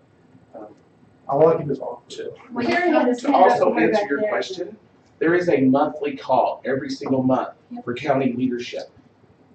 Sadly, no more than 7 people out of our counties are on that call every month, and there is important information on there. Now, granted, county leadership that has been a county leader for a long time, that information is redundant for them. But they would be there to be able to say, that's a great point, Carrie, that's a great point, Anastasia. Or I could say, I'll use Kathy, do you find this to be true? How does it work in Harris in a larger county? Because me and Anastasia are in rural counties. So how is it working? How's the precinct? How do y'all do y'all's precincts when you have so many precincts to have to do? And we have scheduled things coming up within the next time, which have all been publicized on the leadership page about that we're going to talk about filing, and we've gone through several different things, and it is really sad that only 7 counties have leaders that come to those meetings when we spend time every single month to do that, and then we get, not to get onto Liz, but we get questions like this, what are we doing about it when we're already doing something about it, but people aren't taking advantage of it. And I know you are because Renee is there with Taryn. I'm just saying. I think our SLEC reps need to be made aware of this, which is why I asked the question. So that our SLEC reps can go back to their county chairs and say, hey, we've got this going on, you need to be doing something. I agree with that, but I think, I could be wrong, but most of the members in this body are also leadership in their counties in some form, so they would see it on that leadership page as well. We kind of drifted into really good stuff, but let's kind of slide back into budget. Are your guys' questions budget related to that, or? Okay. To this, yes, that's related to this. Okay. I guess if I still have time at the end, we can come back to that. Do you want to do it like that? Well, it's your time. I'm just. I'll tell you what. Christy had a question and Kathy had a comment, so let's take those and then we'll be done. I don't really have a question. I actually have a comment. Being I have been on a campaign already as a treasurer, there are a lot of things in the TEC report that need to be filed. And I would be more than welcome to help anybody who has some questions. I have everything written down in form on what has to be expected on those forms. I've been through the system with a fine-tooth comb, and I know it can be complicated and it can get tedious. On that note, there is a lady at the TEC who I have had the pleasure of getting her direct contact line to. That if we have any questions on codes or laws that have anything to do with the TEC, how to file as a candidate, how to file your TEC report, he's more than welcome, even your paperwork, more than welcome to answer any questions at any given time. That is a point. The state TEC, or the TEC, you can't say they're not friendly to candidates. They want to hear from you, so that's not a reason not to talk to them. Talking about what we can do, Harris County had a candidate workshop in July, and we had this as a handout. It has answers to lots of questions, which we will cover in the meeting. We should have a takeaway here. going to have a leadership conference in November. That didn't work out, so it's been moved to January, and it will be a mini workshop for candidates, a refresher course, and then for county leadership, how they're supposed to navigate the convention process and work with candidates and anything else. So it will be in Harris County, but you're all invited. Is there material in that you can share, or is it not in that kind of a format? Well, we have everything listed in Harris County, everything that's coming up on that, all of the qualifications, how old you have to be, or what your residency requirement. So, and just some things that we cover, but people don't remember, so they can, I was just curious because I have kind of an underlily and candidate in my county that is, I might need to guide them some. All right. I can't help you there. Sorry. I think we're just incorrigible. That's the truth. It's like herding cats. Okay, let's move on to budget. What do you think? Yay! You know what? I am budgeting for my workplace right now and budgeting for this. I have been in cloud nine. I love to budget. So, I want us to take a look. This is the budget that I've developed. There's a budget, there's all, hopefully you're able to pull out the budget narrative that kind of goes along with this, but we're going to talk through this. I budgeted unrestricted donations at a minimal level. At the minimum I believe we could actually get, because those are random and unpredictable, and a budget, the idea behind a budget is what you're planning for. We can't plan for that. So I budgeted that at a minimal amount. I budgeted membership dues based on our current year experience. We could probably actually come out a little ahead because this is an election year. But what I found last year with monthly commitments was people would get all excited about the Libertarian Party and say, yes, I want to donate monthly. And in 2 months, they're like, yeah, I need that money for cigarettes or whatever. So, we'll probably see a little bit of surge, but we're not going to see a long-term surge there. So I've just kept it at a minimum level. We've got quite a bit in operations expense, and well, I'll tell you what. Before we go over to the budget narrative, I want to point out that I budgeted us at $29,000 total for the year. That's pretty slim. What this isn't taking into account is any special projects that we might have, or anything that is special or unusual that we want to do. And so it's deceptively low. So this is based only on operating what we absolutely have to get by. So Anastasia, could you move us to the budget narrative? Yes. Thank you, ma'am. You'll also see there the restricted donations category is going to be kind of special projects, things that we're budgeting separately, and we're fundraising for separately. We've managed to keep all of our expenditures at a pretty minimal level. We don't shop these out every year, but we shop them out pretty often. Or if all of a sudden something comes up on the radar and we think, I wonder if that would be better than what we have, or more cost effective than what we have, we do pursue that and look and see if maybe we can do a little better expense-wise. I have to tell you, whether it's $10 or $1,000, I kind of tend to chase whatever, because in a small an organization with a small budget like this, $10 can make a difference. So our basic expenditures, our operating expenditures that are just going to continue on about like they are our data storage, web conferencing, online applications, electronic signature, our physical storage, our virtual office, that's Regis, phone service, fax service, QuickBooks, and email service. All of those are critical to the function of the party. And they're static, they don't seem to be changing, so it was pretty easy to budget those just to continue forward. I will say this, I'm going to recommend that we start phasing out our 800 number, because really nobody pays for long distance anymore. It's not much money, but it's a little something we can get rid of. And so what I'm gonna suggest that we do is that we spend the next year redirecting or put a recording on that line, redirecting people to the state party number, the 512 number. And then we can get rid of that in terms, that's just kind of a level of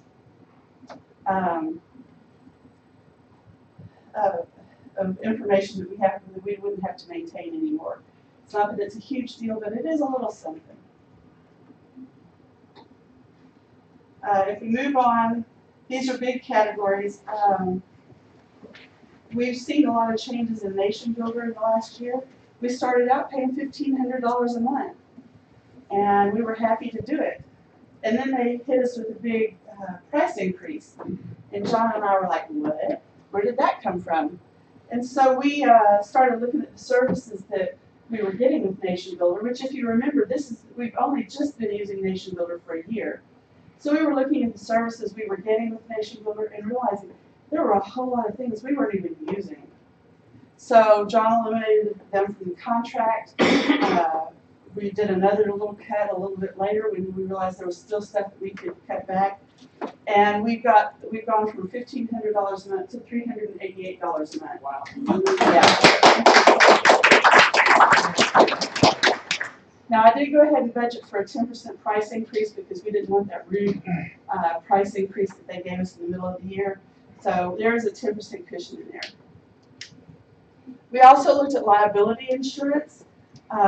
One thing on that, I presume that this is to a certain extent based on the numbers of people we have in the database.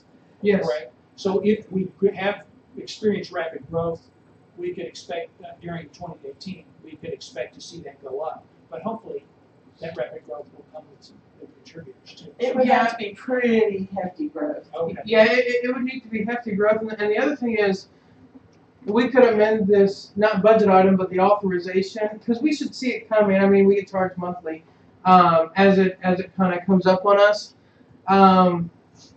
So I guess one other point, I don't want to diverge too deep down this rabbit hole. Nation Builder has some issues that I've been fighting them on. I've even been kind of doing it publicly, you know, saying, encouraging people to go tell them that they need to fix some stuff. Where they have some practices in their system that encourage spam bots to hit their sites. It hurts us on searchability somewhat, but mostly it hurts us on our database, which I'm suspicious, call me a conspiracy theorist, the reason they have these holes, and they're very obvious holes in their system, is because every time a spam bot hits us, it's a new entry in our database, and it allows them to kind of creep up. We go through regularly and kind of monitor those, delete them, keep them out. But there is also a scenario where that could hit us, and at that time we would come back. And also, I would encourage all y'all to go let Nation Builder know that they need captchas on their stuff. So they just refuse to put them on. It's been a request for over a year now. Yeah. So anyway, sorry.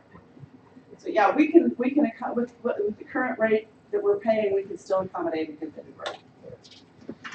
All right, our liability insurance, it covers us right here in this meeting. It covers, it asks how we get here and how we go home. So there's some, I guess they're thinking they may wind up having to cover us if we have an accident. I'm not saying it's accident insurance. I'm just saying they're covering their rear ends. But anyway, it's our general liability insurance. We were paying $1,200 a month for it, or $1,200 a year, and happy to do it. But we shopped that out. It happens that my husband's family is all insurance. And so I said, oh, what the heck? I don't mind wasting my brother-in-law's time to shop this out.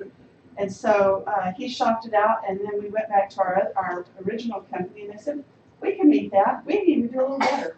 So we left it with the company we've been working with because we wanted to maintain that arm's length relationship. So we're now paying $990, a little over $900 for it. Yes, sir.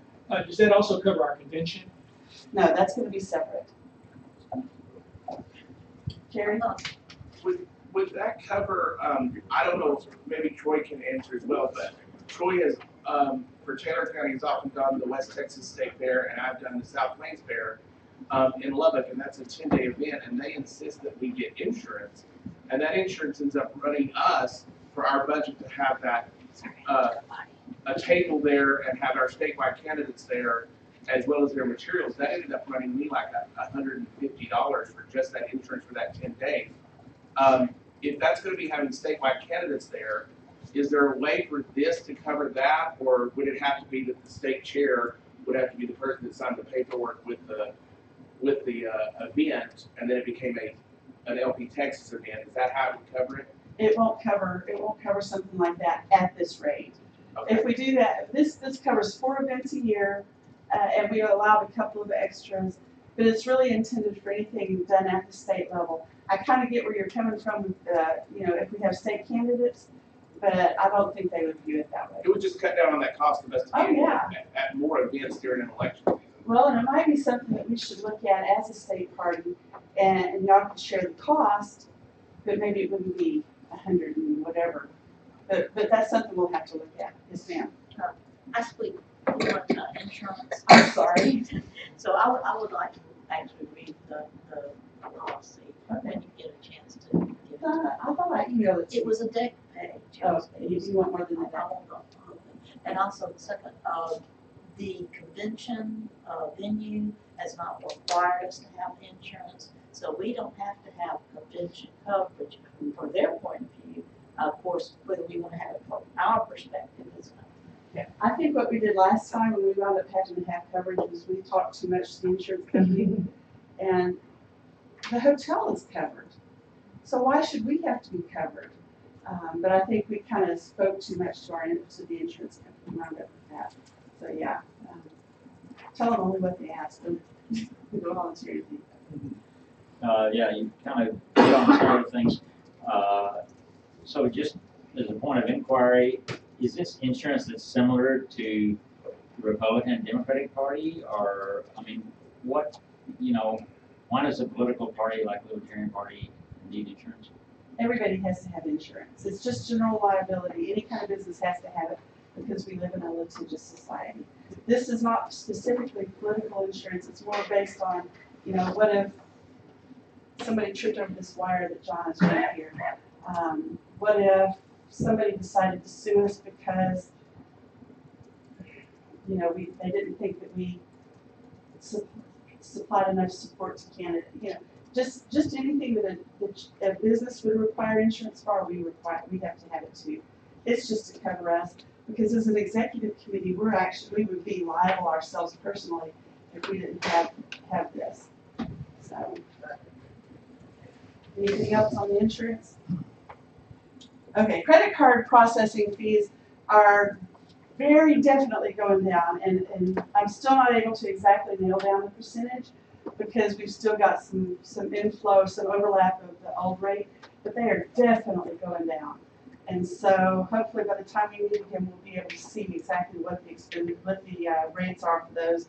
But we were paying some crazy rates. What vendor are you using now? Oh, SecureNet, I think. That sounds all right, but I don't. It's some generic, techie kind of name. And is that like a change in vendor, or is that like an organic drop in price? That's a change in vendor. What we found was that our old vendor was giving us a great rate, but then they were tacking on surcharges like crazy. This vendor has all of the costs all of the costs dropped into one rate. So we pay one rate. And I know the next question is going to be, what is that rate? And I should have looked at that. Okay, I put on here facilities rental. This is for SLEC meetings. I've budgeted $800 a meeting for 4 meetings a year. We've been fortunate this year, that we have not had to pay for these meetings or have paid minimally for them, but we can't assume that we're going to go forward with that. If we can't find counties that want to help us with this, like we have this year, we'll have to pay that out of our own pockets. So we may or may not have to expend that, but we definitely do have to budget it. The following items just happened randomly. Domain registration and web hosting. I still can't figure out how that stuff comes in. It's just kind of like it all of a sudden shows up. I'm going to skip over a couple. Office supplies. Well, if somebody needs an ink cartridge and to print stuff, or rubber bands to do whatever you do, rubber bands. Blink them at each other. That's all I do, you know, that's why we gotta have liability insurance. Bank fees, those sorts of things just happen as they happen. We can't predict them, but we have to throw a little bit of money in the budget for them. Now, I want to specifically talk about social media, county development, postage and mailing, and printing, and promotional items. These items I've actually increased the budgets on. I've tried to minimize the budget as much as I can on everything that is just necessary for the, you know, like utilities, whatever. But the things that are basically necessary. On these particular items, they're critical to our outward face, and I think it's important that we have a significant amount budgeted for those. And so you'll look at the financial statement and see, well, we didn't quite spend all that money this year. Well, that's right, but we're in an election cycle at this point, and aside from we don't give money to our candidates. It's philosophically not part of the party. But what we can do is we can make sure that when they walk up to a door, somebody doesn't say, "What's a libertarian?" Or like happens at my work, "Oh, you're a liberal," you know. So, you know, we can give them a forward face so that people are more aware of us in general. And then when they walk up to the door, when you guys as candidates walk up to the door, you don't have to fight that battle first before you can say, "Yeah, this is what a libertarian is, and this is why I'm here." You can go straight into the why I want to run for office thing. So I think it's really important that not only do we put in the same amount we had last year, but we increase those amounts a little bit. Now you notice that I haven't. Oh, and I also on postage and mailing and printing, I have put in there enough for us to do a rack card project similar or something similar once a quarter. Just I felt like that we've all kind of agreed that's been a fairly successful effort, and I want to put that in there so that we have more printing, more postage to make things happen. If SLEC doesn't approve that, approve rack cards or approve that project, we can use that. We can move that money around and spend it on something else. But I put it there because that's where we've had some success already. I just want to let you know, it doesn't end the item, but our allotted 45 minutes has ended. So. Okay. I need maybe 5 more minutes. I haven't budgeted big items like our like projects like hiring a fundraising person or creating an LP store or some of the other great projects that have come up, because I think that we need to drive that from the body, and that means that somebody needs to get behind that project and push it, and that we need to fundraise for it. It's a way for us to put our money where our mouth is. If you like the project, help fund it. You don't like it, put your money somewhere else. But some of the things that have come up have been the push cart project, a fundraiser person, an LP Texas store. Somebody has suggested that we update the website to be more mobile friendly. So we've got a few things out there that people have mentioned. One thing that I've heard overwhelmingly as I've talked to people is that they say, well, you know, we don't know who you are, or candidates say, y'all don't support us enough. And as I said a minute ago, we can't support candidates with dollars. I mean, we'd be able to give everybody about $25 and say we're good with it. But we can support our candidates by providing publicity for the party in general, maintaining ballot access, all of those sorts of things that we do. So if you have a big project that you would like to do, I would love to help you work on that. But that's going to mean that that's going to be separate and apart, done as a special project, so the special projects policy, and we can work to develop the project and then fund it and then find a way to fund it. So I guess at this point we need to, does anybody have questions on the budget? Yes, sir. Hey, quick question, this may be a separate completely separate thing altogether, but I'm looking at the line items, 2018 through convention here, let's see, convention on here. I'm sorry, the convention is a separate budget altogether, and I should have included that. I do need to mention that. We've kind of already approved that budget, and so, yeah, this does not include convention. All we've approved for the convention is the authorization for the deposit. So that's all that's been approved. So we will need to approve that, and with the timing coming so close, I'm expecting there's going to be a motion or two either on the forum or on a call later, an online meeting, something to that effect. So just be aware that this is going to be our operating budget, let's call it. Yeah. Anything else? Yes, sir. In your, I see where your membership dues and everything are carried over from this year's current. Given the fact that we have some cycles between election years and non-election years on that, shouldn't we be increasing it a little bit for election years? And also, I realize we're told that the inflation rate's 0, but I noticed that you're essentially 0. You're not inflating any of your numbers at all. Shouldn't we throw in 3 or 4%? The things that, just about everything on our list has been at the same rate for years. And in checking with our vendors, it doesn't appear that we're going to have any increases. Nation Builder, I did build in a 10%, and I built 10% because, you know, that's a hefty expenditure, and they're not predictable. But for the most part, the inflation rate doesn't seem to be affecting the stuff that we're doing.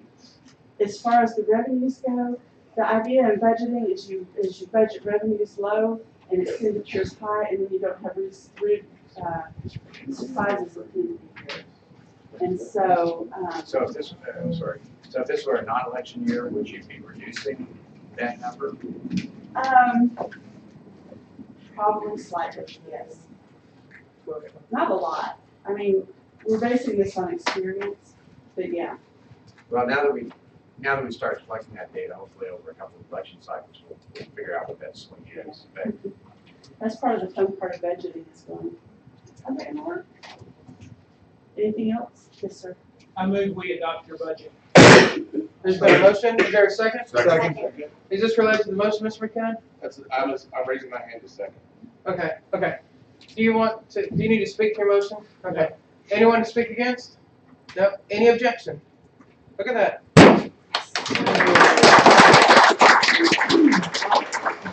All right, can we bring back up the agenda? Unfortunately, we don't have any printed because we were unsure. Next up, we have committee reports. I'd like to move for a 10-minute bio recess. 10-minute recess. Is there any objection to a 10-minute recess? I hear no. I heard a second. Is there no objection? Okay. Motion passes. I'm going to start a 10-minute timer on the screen.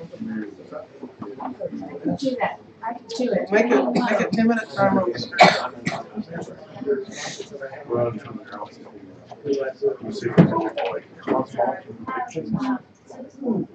Thank you. I'm wondering when you think. We can do it with this.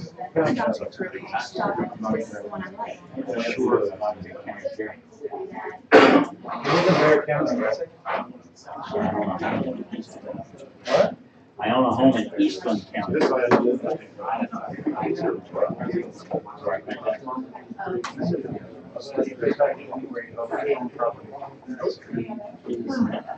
I'm pretty sure election officials. Not for congressional offices. No, county chair. You have to be a registered voter and you have to register voter.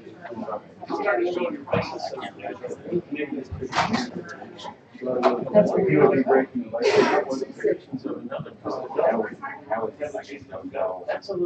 I'm advising you here. I'm not telling you what to do. I don't know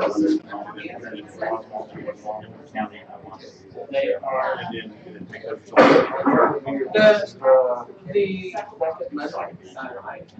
Yeah, so our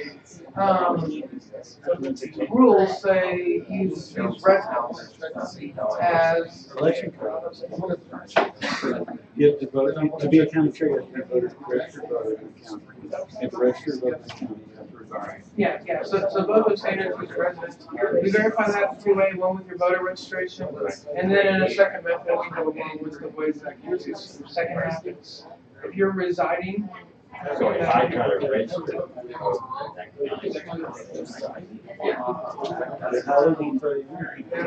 I don't think they will do it. So you lose your voter registration status. I'll make sure. Yeah, and if you're running out of candidate, I can tell you that if I do to my knowledge. So if you stuck with me. So if I want to Just be, being honest. if I want to be able to send this for United States Senate.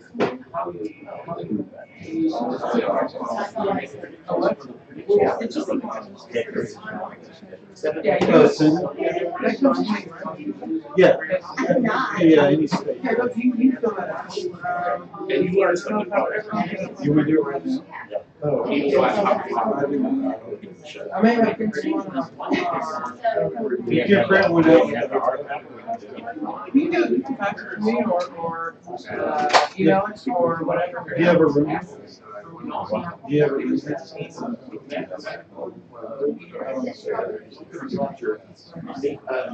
The forms So are we on need a hard the copy. No, we accept scan. yeah, you scan it, you scan it, fax it. We still need it. Yeah. I'm already actually, if I find them, I'm thinking about traveling out, I would move that even there. So, What are you doing with the?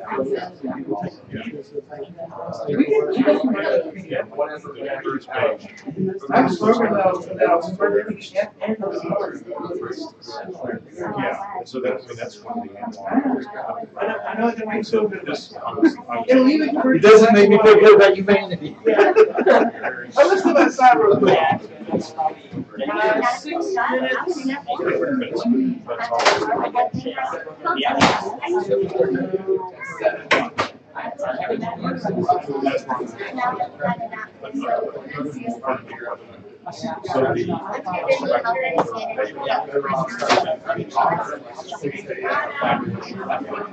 Yeah, totally. He was asking me this.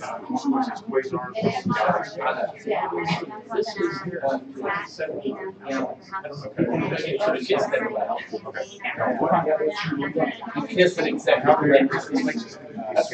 Kiss those who want to see me. Sincerely interested. Kiss everybody who wants to get that action. I think she enjoys that.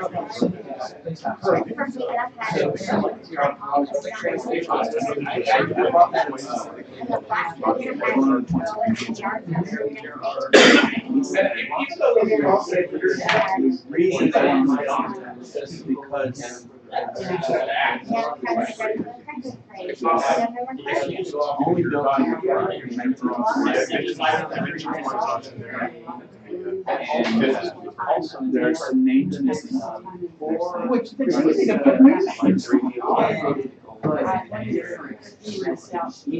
He wants to, he wants more reverence for the service. What he told me. No, I'll be honest. He wants more reverence for the site. He doesn't like it. Well, under the new proposal, that's going to be right in the middle of the, it's in your Here's like the old letters. He doesn't That's what I know, because their proposed plan says get rid of that road. And you put walls all the way around, it's right in the middle of the boundary where the people are. So if he does his rest of his plan, which is to expand out of that bigger area, it's going to have to be right central to us, right? So be ready for one right after. Yes, that's one. So, okay, that's interesting.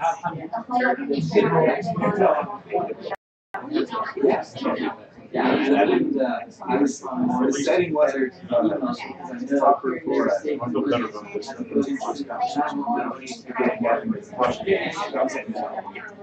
Oh, yeah.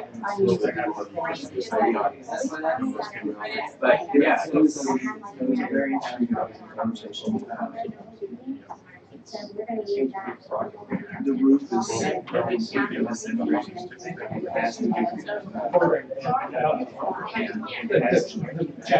Yes, it has to be redone.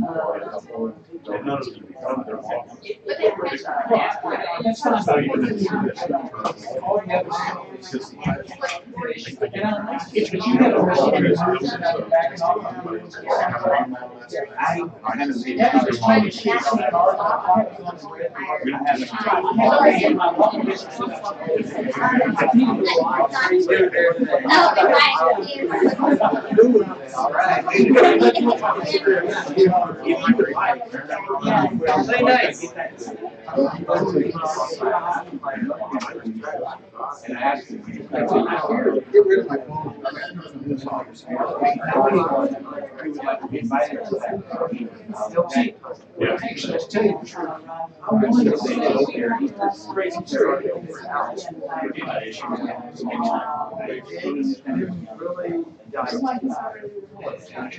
There's a Facebook page you just. That's my newest. Most recent article. Yes. Yes, I was just about to ask. That's great. So now if you run around. I'm running for brother.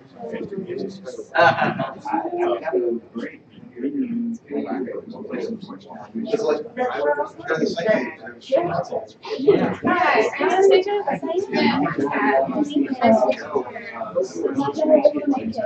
Yeah. The chair. Whatever.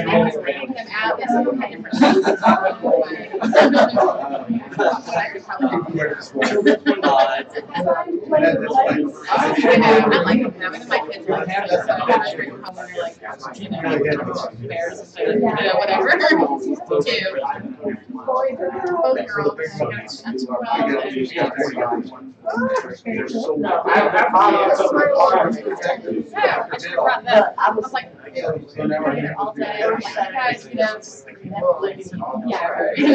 stay home.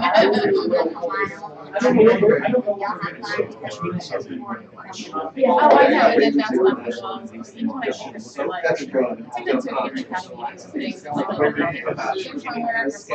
iPad or whatever, but there's a limit to how much they can deal like that before they start losing it.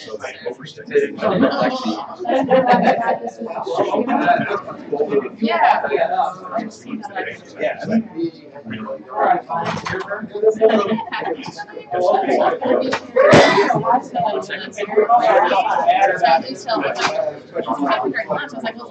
They're canceling lunch. I was like, just get on down there. I'll talk to you later. Real quick question. Whenever we presentation to ultimately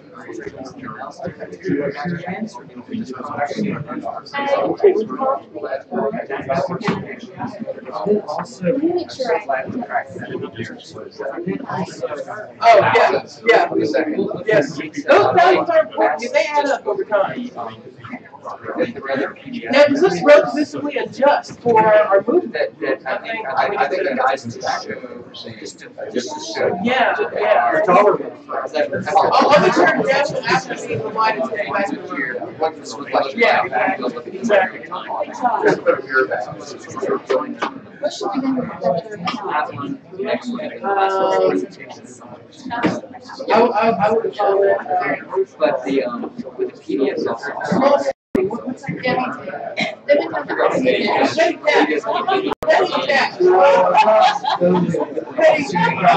Officer 6.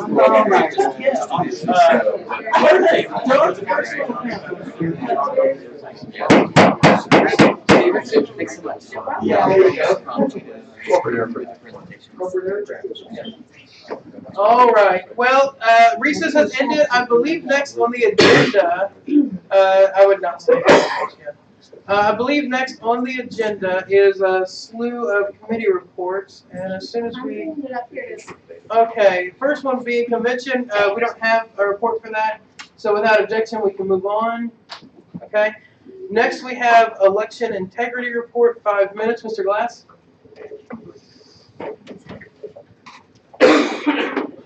At the last meeting, we talked about the case that Laura Presley has in front of the Texas Supreme Court called Presley v.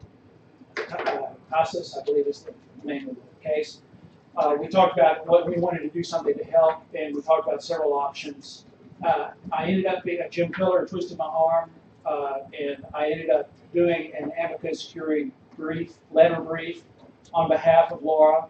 The day later, the Attorney General put in a brief on her behalf as well, and that got widespread acclaim for the Libertarian Party of Texas. So a lot of good vibes and good things come to the Libertarian Party of Texas as a result.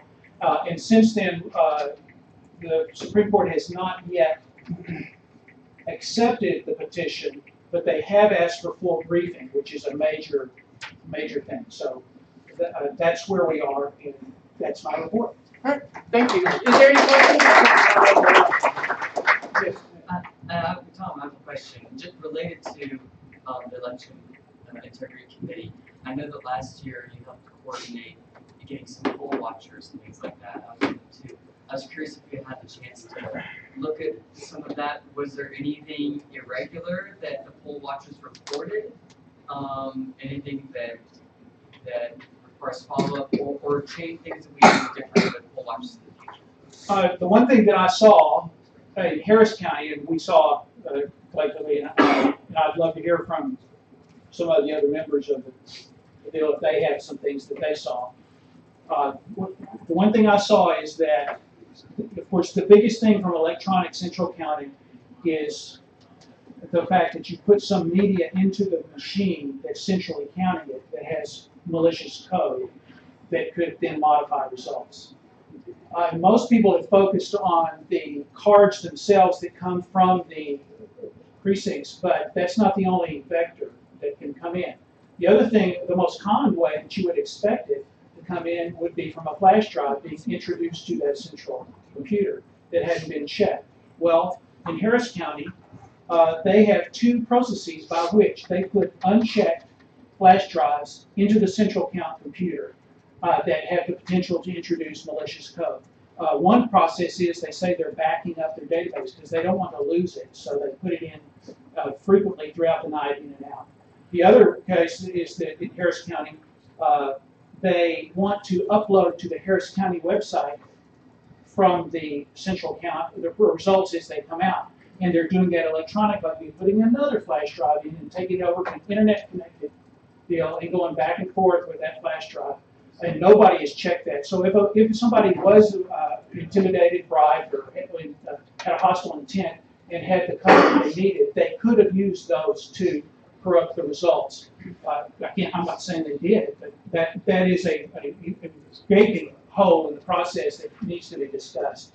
If they just go, yes, go ahead. Well, just what you described there, it sounds like potentially don't even have to have someone bribe, because if they're taking that flash drive back and forth between a internet-connected computer and the one that's collecting the results, then if that internet-connected computer is not properly secured, then that becomes a vector from someone from the outside. That is correct. To put something on that flash drive. That is correct. So that's what I know. James, did you see anything irregular in your watching? That's what we were just checking.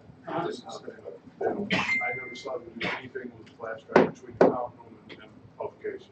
Right, and Galveston County's setup is a little different too, because the internet connected machine is actually in the sealed room with everything else and glass enclosed so that the watchers can watch. Yes, ma'am. Tarrant County, Brooke and I watched it last year as well. One of the things that they did do in Tarrant County that you might want to encourage in Harris County is every time they would load a set of the cards into the non-connected computer, right, they would do paper printouts immediately. And then they would use those paper printouts to go to the internet, connect a computer to upload those results. And they were doing that because Tarrant County's been pretty heavy under fire because of some inconsistencies. What's interesting in Harris County, they do the paper printout for upload to the Secretary of State for state reporting, but not for their own websites reporting. Yes. Is there anything that is being done in this election cycle to challenge the Harris County clerk's practices? We could run somebody. The Libertarian Party could get people for county clerks in whatever county we run. Yes. And if you guys know of any people that want to run on election integrity grounds for the Libertarian Party, I encourage them to let's sign them up in our respective counties. So, thank you. I was trying to be less than 5. I understand. if the body will entertain one final comment on this. Recently, we had a candidate for the Republican primary come up to us, to our house. They apparently thought we were a likely Republican voter. I informed them that was probably mistaken their data. But they came to try and get us to vote for him in the primary. But we ended up having a rather lengthy discussion about various issues. And I'm going to tell you, this is one of the issues I actually mentioned without prompting Laura Presley's work. This is one of those issues we can work across party lines on and really see some traction if it's something we want to push. So I just want to put that in people's heads, especially candidates out there, that if you want to work across party lines, this is a great place to do it. Right. I will say one other thing on that basis. We have already filed in Harris County and surrounding Bill, a wonderful woman who's a sitting city councilman named Lauren McCown, who's running for SD 17 and against the worst state senator, in my opinion, in the state of Texas, Joan Huffman. Joan Huffman, as chair of the state affairs committee in the Senate, allowed a bill for election integrity to get paper ballots to go with paper ballot checks to go through, and then on the floor made a motion to strip it out of the bill, and it, as a result of her actions, killed the election integrity efforts that were going on in this last session. And Lauren is going to make a big issue of that in that campaign. So, all right, good enough. All right. Next up, we have Ms. Glass with the Primary Investigation Committee. And this, I'm going to go to 10 minutes. And we'll go to the other one. We haven't met in the, since the last meeting, but we did, at one of our meetings, we did have assignments, and I was assigned just putting down some of the cons. Some would do the pros, some would do the cons. And at the proper time, which is not today, we'll have a more formal presentation of that for a balanced view. I'll just give you 5 cons that I can come up with off the top of my head to going to a primary system instead of staying with our convention process. Do it backwards, David Letterman style. 5, filing fees. Primary candidates have to pay a filing fee. For a senator, it's $5,000. For other statewide candidates, it's $3,750, and it goes on from there. We, as a party, have always fought the bills that would impose filing fees on our candidates. Tom and I fought this in 2011, 2013, and 2015. So why would we go to a system where voluntarily where we would have to pay filing fees? 4, primary races are very expensive. Just go through the primary. That's why Liberty candidates don't come out of the primary process. The cronies give you the money that you need to win your primary, and you have to do pretty much what they say, or you don't get the money. If you don't get the money, you're not competitive. 3, it's taxpayer funded, and a lot of libertarians have a problem with getting taxpayer monies to fund their nomination process. 2, we're not ready. We're having a hard enough time getting our county chairs to hold conventions, which is a much simpler process. Think about you, if you're a county chair, could you put on a primary in your county? It's a lot of work, and it's a big public event. But number 1, loss of control over our party. The public will be there, they will quit coming in, our numbers will go up. That's a given. But if you're a county chair is on the ballot in a primary election. You have to pay filing fees, get on the ballot, and run for county chair. You'll have to campaign. Do you think you'll still be county chair in your county if we go to a primary process? And that's talk about a takeover or a changeover. That would be seen throughout our entire party. So those are 5 reasons why I think in the past, when we have had the option, we have opted to stay convention. And there are benefits, to be sure, but these are the negative. Whitney. We may not have an answer for this today, and I know that our situation is different because we don't register with political parties in Texas, but I know Oklahoma has recently become a primary party, or they'll be in Oklahoma, and they have the option of being a closed or an open, or having closed or open primaries. For that reason that you just mentioned, that the public then, if they're open, then the public then anybody can vote, no matter what party they're registered. So in our case, we wouldn't even have that option, right? Not under Texas law, but there's always bills filed to make it that you have to register one or the other so far in advance, and not to show up on primary election day, which is what it is here. Whether those bills will ever pass, I don't know. But it is your point is well taken that we have no control over our destiny, or a lot less control over our destiny, over our message. Oh, I could add a 6th one. No nota. You have a primary election, there is no nota. One person shows up, votes for himself. Everybody else didn't like him. He's in. So I'm also on this committee. I did a little bit of research into the effect of cost. One of the benefits, and this is not to say that you're wrong about the taxpayer funded thing, but one of the benefits to switch into primary in many of the counties, especially the larger counties that hold separate Republican and Democrat primaries, is that if the Libertarian Party goes in there as a primary, they will no longer be able to hold these separate primaries in these counties. They will have to be combined, and there will be a cost savings to the taxpayer that way. And in some of these counties, per election, that could be upwards of $70,000. So that's just something that we should consider when we're looking at this in the future. Another thing, we were talking about the filing fees, which is a great point. It's the easiest way to get on the ballot, but we are libertarians and we are no strangers to petitions. And so you can get your petition signatures so that you don't have to pay those filing fees. That's something else to consider. But one of the big things when I was talking to our Tarrant County Elections Office about this was, well, if y'all do that, we don't have to have separate machinery colored red and colored blue. It will all be black, and it will streamline the process that way as well.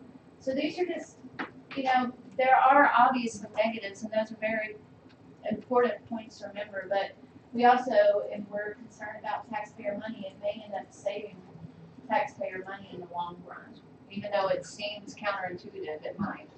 Let me add something to that. Thank you, Liz, for those points. Let me add another positive. We'll put him in Liz's column. The taxpayer-funded services that goes to run these primaries includes payments to the county share. So they've got to put it on. Can't do that for free. Their campaign headquarters. When we went to 254 counties in Texas in 2014, we'd go to the town square in front of the courthouse to get a picture made. And you would see it regularly there on the square, Republican headquarters, Democrat headquarters. And so people see that, and they don't see Libertarian headquarters, so they think we're non-existent. But if you saw Libertarian headquarters right there between the two of them, it would change public perception, especially in small and medium-sized counties who really know what's going on in their town square. James. One possibility, as you consider something that might be worth considering, is to possibly look at this, see just what's the difficulties, the inappropriate things, the chaos that come with the primary system, and possibly craft a bill that would fund remove these benefits to give the Democrats and the Republicans the option of also nominating by a convention if they so choose. That's not as far-fetched as you might think, because the people, the Liberty Republicans and the grassroots Republicans have seen how their party has gone down since they switched over to primaries from conventions. And originally, it was thought, it was sold as a good government thing. Conventions was, that's where you have the smoke-filled back rooms, and the party bosses get together and handpick the candidates, so that's not good. This is the public getting involved. The people will speak.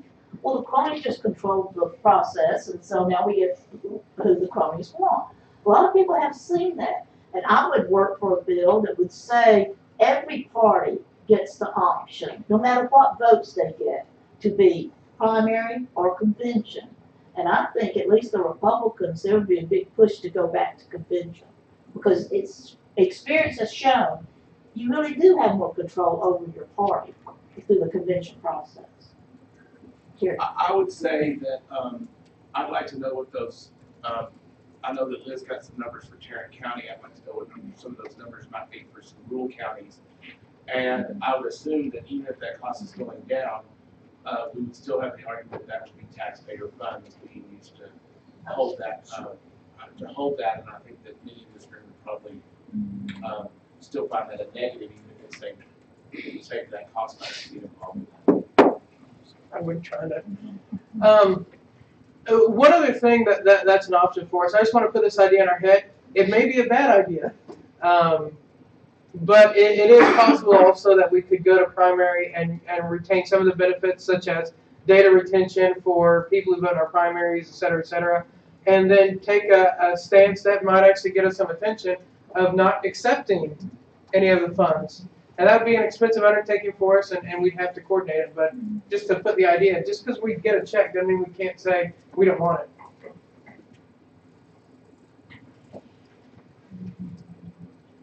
Oh, Nathan. Yeah, I agree. It sounds like that right now that the cons outweigh the pros, that this really isn't the move for us to become primary convention right now. But perhaps what we could do is draft something of a plan, a strategy of if certain conditions are met, then we would move, and here's how we would move to become a primary party, and here's how we would use, run the PR and make headlines about it. So perhaps it's something we could look in the future to make a plan on how we would become a primary party under certain conditions. One thing that has always frustrated me about Texas law is that we have, as libertarians, have no way of knowing through official means who considers themselves to be a libertarian in Texas, other than who shows up at our precinct conventions. Right? The Republicans and the Democrats in the primary process figure out who considers themselves to be that way because they show up at the primary, and that would be one of the benefits of us going primary. At least we know who thought of themselves as libertarian, or at least enough to think that they wanted to vote in our process. I will note that Texas law also does not have a process by which you register as somebody, right?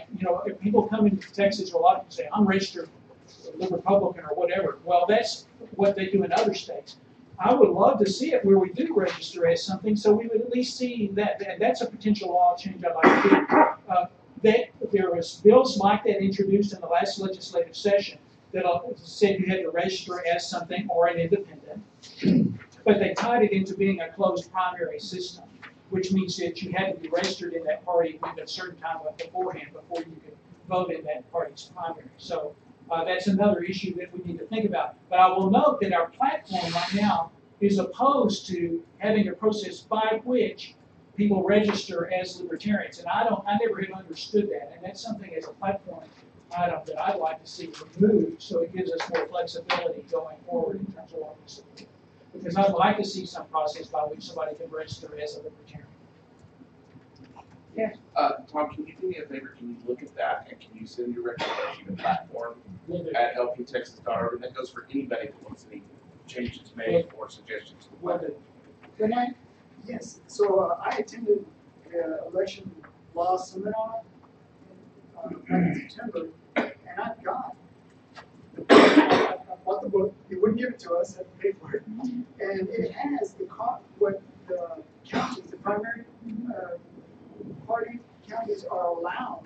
So, assuming they run from beginning of November to the end of March, the larger counties can get up to $250,000 from the state to pay for everything, including, like you mentioned before, the county chair, and 30% of the lease of the offices and utilities. So, I think we should consider that as part of our equation as to whether or not, I like the idea of maybe get rid of all of the, make us all run as conventions. Something we consider. Real quick item on that.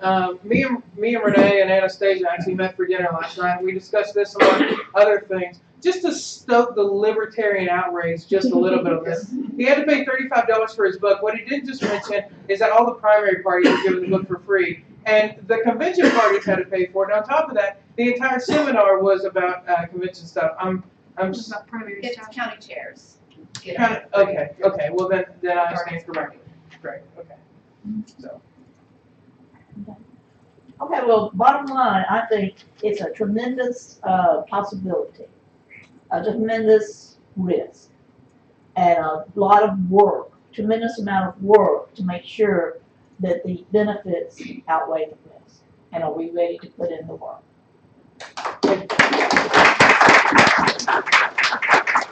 Mr. Watts, the platform committee, and 15 suggested minutes. All right.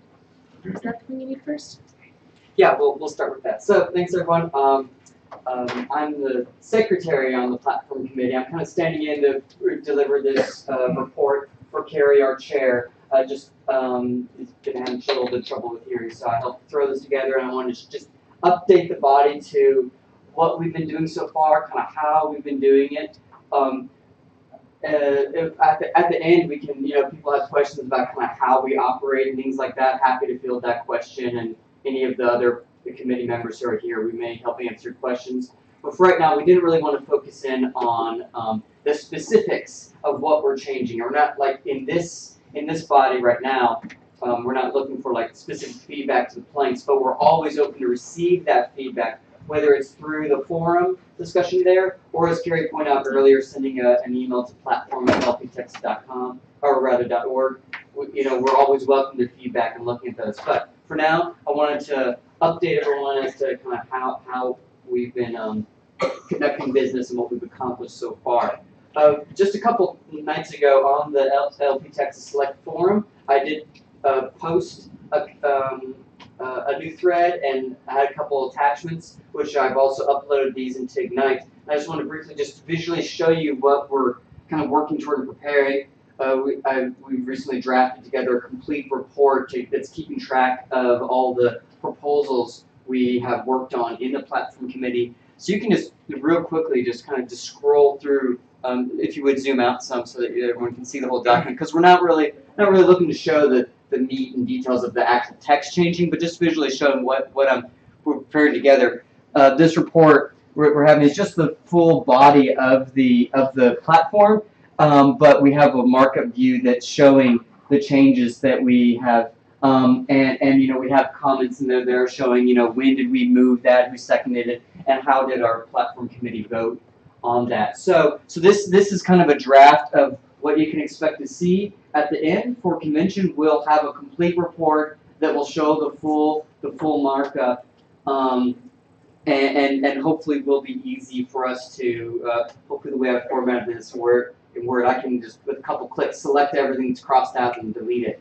So hopefully it will be easy for us to, once we take this to convention and have our delegates vote on it and everything, it'll be easy to see, follow the changes we're doing for people to consider. However, this markup view can sometimes be a little hard to follow. So I've also, if you would just jump over to the other one, I also have this. It's the same content, but if you scroll down, instead now we've got the platform on the left and the proposed on the right. So that everyone here, and this one formatted with the the colors and everything like that too, so that people can quickly visually compare what we're doing. However, as you'll see, some of the changes that we're suggesting the platform committee are actually pretty substantial, and also kind of change some order of things. So for this comparison, just keep in mind that I've tried to keep the major sections kind of together so you can compare side by side, even when we've actually suggested changing the order of things. So so keep in mind that like the numbering and everything like that, I mean it is wrong because we don't know what it will actually be until we've actually voted and approved it. So we've not tried to keep track of, or not keep track of, but we haven't tried to go ahead and like change the actual specific numbers and things like that because there's no reason to do that until delegates have actually voted, chosen on what are our planks and where are they in the platform. So once all that's decided by our delegates, of course, those changes will be implemented. So just keep that in mind. But I'm ready if you would jump over to the PowerPoint presentation I've prepared, and I want to just briefly jump through some slides, kind of give the highlights of what we've accomplished. So go ahead and advance. So first of all, just as a reminder, there are 7 members in our platform committee, and we've held 9 online sessions where we've been workshopping and working dynamically to work on these revisions. And I want to highlight that the minutes from those meetings and specific markup of each proposal and things like that, those, we're keeping detailed records of that, and they are uploaded into the Ignite folder if you navigate down. So we try to keep our records very open for people to follow along. And no, if you would jump back, yeah, for the proposals. As of right now, we've worked through 19 specific proposals that we voted on, and in total, it's what we've have so far is a 12% reduction in the actual length of the platform. And I got that. I think it's like 560 words out of saved compared to the 4,500 words currently. So this is a goal that we said that we wanted to work toward, is a reduction. And I want to visually kind of show you some of that, and numerically that's what it's come to so far, and we ain't even done yet. So, and as I mentioned, you saw we have a draft complete report that showed what we've done so far, and we're going to keep adding to that as we work toward the convention. So if you would. So again, just so everyone could see, here's our 7 members. We think that, and we're holding those meetings through the actual LP WebEx. Shout out to Anastasia for helping schedule those each month. And we record the audio on there. And as I mentioned, the minute meetings are then uploaded to Ignite and everything for everyone to follow along what we're doing if you want to. You can find those minutes here in the Ignite folder. There's even a direct link there that you can click to jump straight there and log in with your password in advance. So let me give some highlight summary of big things that we've accomplished. Do you have a comment? I would just say make sure that you let everybody know that these are proposed changes, not changes that we're making. They're proposed changes that will be proposed at convention for the convention body to vote on. We are not the end-all be-all dictators of the platform. Yes, yeah. Yeah, these are proposals that we hope the body here and the delegates at state convention will agree that with the direction that we'd like to take the platform. But of course, at state convention is where these things will actually be voted on and adopted. They can be amended further. New things to be brought up. All that can take place. So I just wanted to highlight. I chose a few things I wanted to highlight on. One, we have a couple major sections. We have a section currently. Our section 1 in the platform is on economic liberty. It has stuff on taxation, things like that. And then section 2, much later on, is currently titled Personal Freedom and Civil Liberties. But we'd like to recommend retitling that to Personal Liberty to be comparable to Economic Liberty, and to put that major section first in our platform, preceding Economic Liberty. I know that we in the Libertarian Party, reading about stances on taxation might get us all riled up, but we think that starting with our strong stance on individual liberty is a good direction to start the platform with, to get new people, help bring people into the party. Also, that ordering matches the ordering of the national platform. So we think that it will bring it in line with people who are familiar with both. Then on major section 3 is talking about trade and travel issues like that.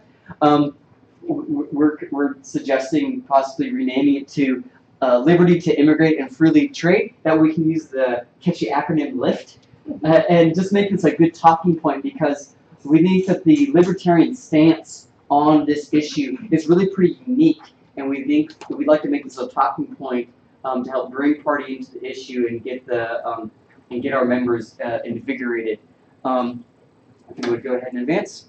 On taxation, we've worked very hard to significantly condense, streamline, and reduce the the nitty-gritty details, and to make that just more straightforward stances of our perspective as libertarians. And then on defense, we were expanding that to talk more on defense of person and property, not just self-defense, because of course as libertarians, defense of property is important, and property rights is very important to us. And on that same note, we think that it was kind of lacking to have a big header for property rights. So we want to create that, add some general language, and then put the existing subplanks that we have on issues like eminent domain, things like that, we'd like to list under here. But we want this big property rights section so that people can quickly find our stance on that and subplanks that are related to that topic. And others, throughout the whole platform, we're looking to clarify things, streamline it, simplify it, make it very clear to someone who isn't maybe familiar with libertarian needs. So don't worry about looking at the text, and that wasn't the whole here. But I just wanted to go through some quick examples, comparisons of what the 2016 platform is compared to what we're proposing in 2018. So this is just an example on taxation, where it starts with a lot of text, and we take all of this and condense into just this general statement on taxation in general, and then end it with introducing the following subplanks are specifically speaking on Texas issues. But all this is just our general liberty stance, and also kind of what we would say on the federal level too. But you can see this is the direction that we want to take things on. There's a lot of reduction and streamlining to make things very to the point and clear. A similar approach on speech and religion, where we were suggesting taking both of these planks and condensing it into one called word and thought. I worked with Brooke on this, and another major goal here was to change the tone of this section, where we felt a lot of the tone in the current platform is more negative, saying that we're against this, and we think that this is a bad abuse and things like that. We instead wanted to make it very affirming. We wanted to say we are in favor of people's rights to free speech, that we encourage citizens to practice their freedom of speech in an open marketplace of ideas. And that we're defending people's right to think and believe as they want, and that governments should not be used to bludgeon people into that. So that's the direction we want to take things on, making more positive. Eminent domain also is a section where there's a lot of, very specific maybe details in there, but we felt a lot of that isn't necessary. We can streamline it, just again focusing on the general perspective, because the specifics of how that can be accomplished, we don't have to hold ourselves to just specific numbers and things like that. But we aren't always looking to reduce. Sometimes we feel that there is value in adding more, such as talking about, as I mentioned earlier, self-defense. We want to expand that to emphasize more that we're in favor of your defense, not just of your person, but also of your property. And we are suggesting adopting language that even specifically and intentionally starkly lists specific a way to accomplish this goal, and listing some specific sections in Section 46 of the Texas Penal Code that we think these are just blatantly, against our stance, and that listing them here will help show people who aren't familiar that these exist. It's like, wow, why is the government, taking, infringing on our liberties in all those ways? I'll take a question at the end if that's all right. So I just want to show that sometimes we do think that expanding more does help, and that specifically pointing out and listing our grievances will have a benefit of getting the base motivated about what we're against and how we can move toward liberty. So our next steps as a committee, of course, we're going to continue working on our proposals and see if there are more sections in the platform that we can work on. We'll have a few more meetings, of course, but and we intend to revisit all of the proposals that we have voted on before the state convention to see if there's a little bit more refinement that's been needed. Sometimes we receive feedback from the public. I know Eugene Flynn gave some feedback to our taxation where he pointed out something that we had overlooked, and so we're always happy to receive feedback from the public and consider that into these proposals. And of course Of course we're gonna have the complete report, kind of like we visually saw at the beginning, ready in time for the state convention. So again, overall, I would say that we've seen that we've had active collaboration among really diverse committees, and that's really helped us. Get a different angle on a lot of things, and we've seen some very valuable. And I've had a pleasure working with everyone in the committee. I think that we're doing a great job of in the meetings of coming up and workshopping these revisions, kind of informally working on them, and then go back to Robert's rules and officially vote on them. It's great.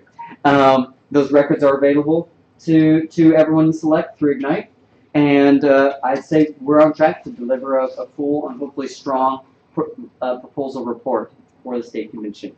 And questions, feedback? Yeah, real quick, about 3 slides ago, you were talking about addressing specific. Yes, yeah. Right here.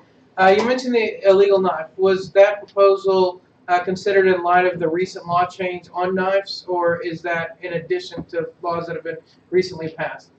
Tommy probably would know best. In addition to laws that have been recently passed, because the only thing that they really changed was blade length. There's still things like switchblades and gravity knives and all that other junk is still in there. I mean, in order to really simplify it, we could just say we want the whole section 46 repealed. But yeah. And we talked about doing it that way, but we thought that listing that makes it clear that this is the way that the government is getting involved, and they're making all these petty rules and all these specific things. We're against all that. Yeah. In our rules, and I'm not supporting or against, in our rules it says that each plank sunsets after the third convention. Yeah. And I was wondering if y'all could or had any plans to incorporate that feature of our rules into the platform. The sunsetting, right? Because I think we've been pretty bad as a party of tracking when they were established, the PDF and when they expire. Yeah. So you want me to answer that?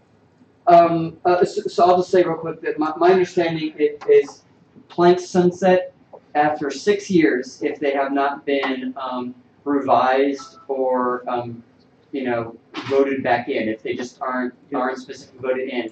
So at the very end of this report, because I agree that we were having trouble finding notes on when were these last done, but we did note that the current addendum that exists in at the very bottom. Yeah, this addendum that exists in the current platform states that all the planks that have LP text in them were amended in 2016. All the other ones were from 2014. So based on that, my comment is that our understanding is that none of the planks are due for sunset. At this convention, my intention is to based on this and based on how things go at that convention, we'll make very clear, the current status of each plank.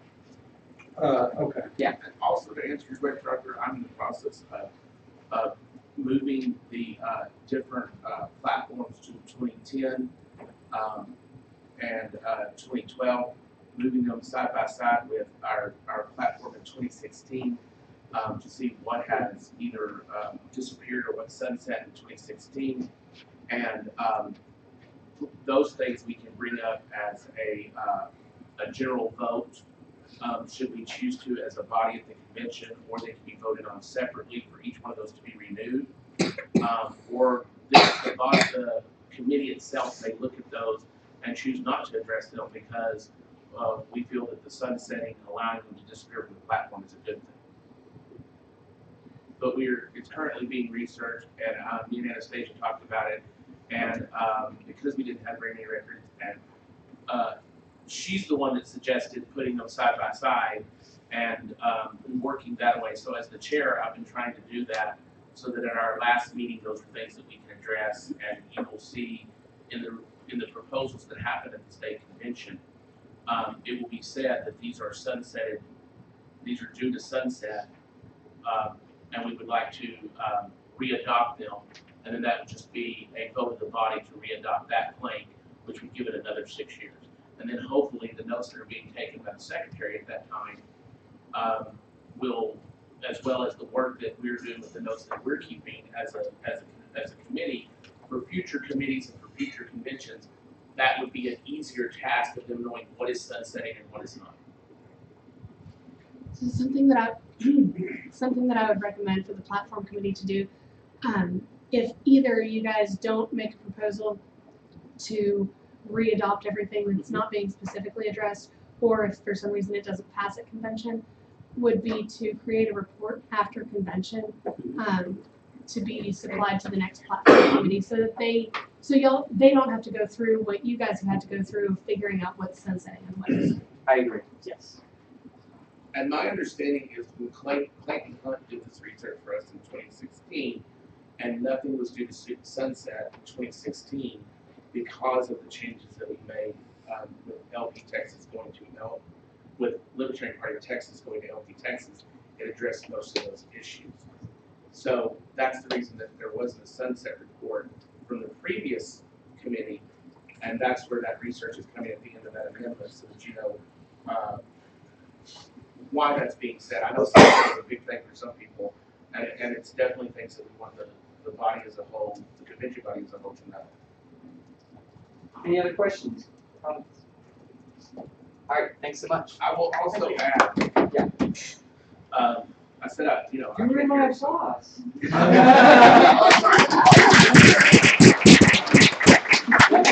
me also add that when y'all get this report, you're going to see that some things passed unanimously, some things passed with somebody abstaining, and some things passed with a 4-5 vote, a 6-1 vote. When the convention happens, the things that we will be voting on first, my understanding based on our rules, is that we will be voting on things that passed unanimously first. So when you're seeing something on there, and you see that it got a 4-1 vote or a 6-1 vote, and you're going, oh my God, that's an important plate to me. I want us to hear that on the convention floor. I want us to make those amendments. I want us to vote on that. If we spend time, and we spend a huge amount of time, but if we spend a huge amount of time discussing and making minimal changes to plates that we all agree on, and not just passing those. I don't want us to get into what the Democrats and Republicans do, where it's like, here's the platform, and we all agreed on it, so you just vote yes, right? Because it's nothing down vote. I don't want us to go to that, but I want it to be that we get to those things that are a little bit contested within our party, that we have some places where we want to compromise and we want to make some changes and amendments. And to do those, we have to get to them. And we only have a certain amount of time. So make sure that when you're looking at that, you know where it's at, because those are the things we do first, and then we move forward into those contested for the minority reports. I have a question. Yes. And I think it's to you, Mr. Chair. Yes. That is, I'm trying to remember the rules. I don't remember all the rules about platform at the state convention. I'm pretty familiar. I know that there is a petition process by which, if the platform committee doesn't address something that somebody wants, they get 100% of the delegates. I think it's on a signature at the convention, and then that makes it eligible for discussion with the delegation. But one thing I don't know is, I don't think there's anything in the rules that say when that petition stuff comes up. Does it come before everything else, or is that something the delegation decides, or how does that process work if the petition gets on the agenda? Yeah, so I guess I'll give an answer, I'll give a dissent, and I'll give a recommendation. I actually am quite familiar with that process because I've implemented it unsuccessfully. Not because I didn't get the signatures, but because of its placement on the agenda. At the time, I was informed that it went to the bottom, and I was like, well, no, this should go to the top. Looking at our rules, it is unclear, but we have other rules on when other things go into the agenda. And I think reading those, you can say, well, these have to go here. So logically, this should go behind it. So I plan on sticking, if I am convention chair, with the ruling of previous administrations that it goes at the back. That said, if you have something that you want to push through that way, and I'm curious, how do those numbers compare to previous years? I don't know that in the past we have been counting our interested candidates. I know that last time we had 72, I believe it was, candidates on the ballot. So we have a lot of room to move. Now I can tell you there are probably 25 to 30 candidates that I have spoken to extensively that I know for a fact are going to be filing. So if we call that another 30, then we're looking at 42. We really need to be pushing it. We're sending out emails frequently. We are reaching out to people specifically who maybe have committed to running for office but haven't, we haven't communicated with them recently. My goal is that we'll have 100, not including local elections. We are leaving local offices wholly and completely up to the counties, simply because the county chairs do know much better what offices are there, what offices are susceptible, all that good stuff. But we're looking for 100 candidates. That's our goal for district and statewide offices. James. You may have partially answered my main question, which was basically going to be, what are we doing to actively do this? Is this one of our existing departments, or is this something more of an ad hoc basis? This is part of the duties of the political action department. Managing our candidate interest submissions and encouraging people to run and kind of helping them, because we have a boatload of people who just want to run and don't know what office they want to run for. So, one of the things that the candidate coordinator position would do is helping them make sure they know which offices they're eligible to run for, and kind of directing them in, what would be ideal for them. In fact, I sent out an email not too long ago, specifically directed at the people who don't know what office they want to run for, kind of giving a breakdown of, if you think that our biggest problems are at the national level, you might want to run for U.S. Senate or U.S. House. If you've kind of given up on the national level, or you think that the state level is where our problems are, that might be where. And just kind of trying to give them some questions to ask themselves to find out where their priorities and their passions are to help guide them into which offices they want to run for. Did that answer your question? That answers the main one. The secondary one that I had is on the topic of the comparison for previous. I know that in 2004 to 2006, Wes Benedict was trying to collect this information. Okay. He might still have a number for comparison. Okay. Just thought I'd throw that out. I can reach out to him about that. Gary. For the people that are in this room, can you restate what those deadlines are, so that anybody in here that knows somebody that's going to run for office, or they're thinking about it, they know when they need to get that paperwork into John or their state county chair? Yes. The deadline to file an application for nomination, which is the form that allows a person to be nominated to run for that office, is December 11th at 6 p.m. If they are running for a district race or a statewide race, even if the district is wholly contained within one county, that application for nomination needs to be submitted to the state chair. It can be sent to chair@lptexas.org, and we're asking everybody to also copy records at lptexas.org. It can be faxed to the state party's fax number, which is on the website. If you have a pen and paper and you want to jot it down, it's 512-233-0613. If they are running for a precinct or county level office, that application for nomination needs to be sent to their county chair. We do have the county chair email addresses set up for the county name at lptexas.org. So like mine would be cherokee@lptexas.org, but they need to reach out to their county chair specifically to find out how is going to be best to submit that to them for a precinct or county office. James, and then Arthur, I think. Years ago, I know that when we got to this point, I was getting regular emails from the state saying, hey, would you like to run? Are you tired of complaining you don't have a way of doing it? Here's our 3 tiers of potential candidates, such as that. I wanted to send a similar email out to the members at the county level, but I don't have the boilerplate. I was wondering if something like that or resources like that might be made available to the county chairs. I think we might have something like that on Ignite already. I know we have our Choice Change Challenge. That's the one place I didn't look. Okay, we have the Choice Change Challenge stuff that we used last term. Right. I think it was great. So I'll take a look at that, and I know that's on Ignite, and if there's anything else that you want to kind of bounce back and forth, I'd be happy to work with you on that. And Arthur.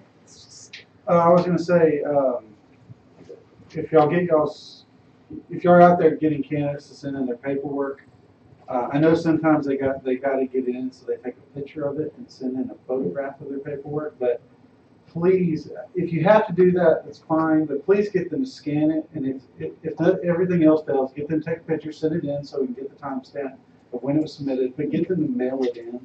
I want good copies of our paperwork, not photographs. Well, and part of the reason that it is necessary to have a version that can be printed is that those documents, all the ones that are submitted to the state chair, have to be signed by the state chair, and it's going to look really crappy if we print off a picture and sign it. And the thing is, those are for our records. We have to retain those records for 2 years. But if anybody ever asked to look at them, what kind of joke would we look like? So scan them in, mail them in if you have to, take a picture. Oh, on that note, if you are having people send in by mail their applications for nomination, they need to go directly to, if you just want to put that address up there. Yeah, yeah. They need to go directly to our house so that John will get them immediately, because there is about a 1-week delay if they go to the office, which isn't a problem for most things. But with this deadline, we want to make sure we're not missing anybody. And I'll put that up. Anything else? Yes? I guess just remember to remind candidates that you see that the deadline is unforgivable, and that there's always people who get it in after just even minutes or seconds after the buzzer, and it's too late. Try and get it before the As early as possible. Well, and that's something else that you may want to encourage people about whenever you are helping them out with their application process, is if they send it in at 5:50 on the deadline and they've got something wrong, I mean, we're going to send it back as soon as we get it and say, look, you put that you're nominated at the national convention, which we've gotten. But this is actually going to be nominated at a district convention. So, excuse me. Let them know that they need to submit those as early as possible, because if there is an error, that gives us plenty of time to send it back to them, communicate what the error is, and for them to fix it. Yes. On that note, we are up here in Tarrant County on the 2nd of December. We're going to have like a final paperwork check, and it'll be at our facility here. So if any of you guys in the local counties, if y'all just want to get together, especially for regional and district races, you'll all be invited. And this way we can just do a sanity check and make sure everything's right. Have anyone there?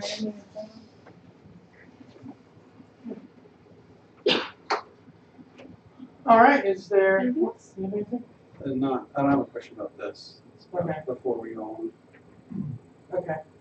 And I think this was the last one on this item. So you wanted to make a real quick, Yeah, I want to make a motion to add an immediate agenda item for budget expenditure authorization. okay, so there's been a motion to suspend the agenda. This requires a 2/3 vote. And he came over and whispered to me, real quick. We passed the budget. We didn't authorize ourselves to spend the money. So, he would like to make that motion. Is there a second to that motion? Second. Is there any objection to that motion? No objection. We can move into there. Does anyone want to move to authorize the? I move that we authorize the budget that we just passed. Authorize the expenditure of that motion. Authorize the Second. Second. Is there any objection to that motion? Okay, good. Now we can spend money too. We're moving right along. I'm sorry? Oh, yes. Discussion of convention. Okay. Ms. Glass, you're up next. I did have a real quick question. Is this gonna be like a presentation? Is that what you're giving? No. It's not a presentation?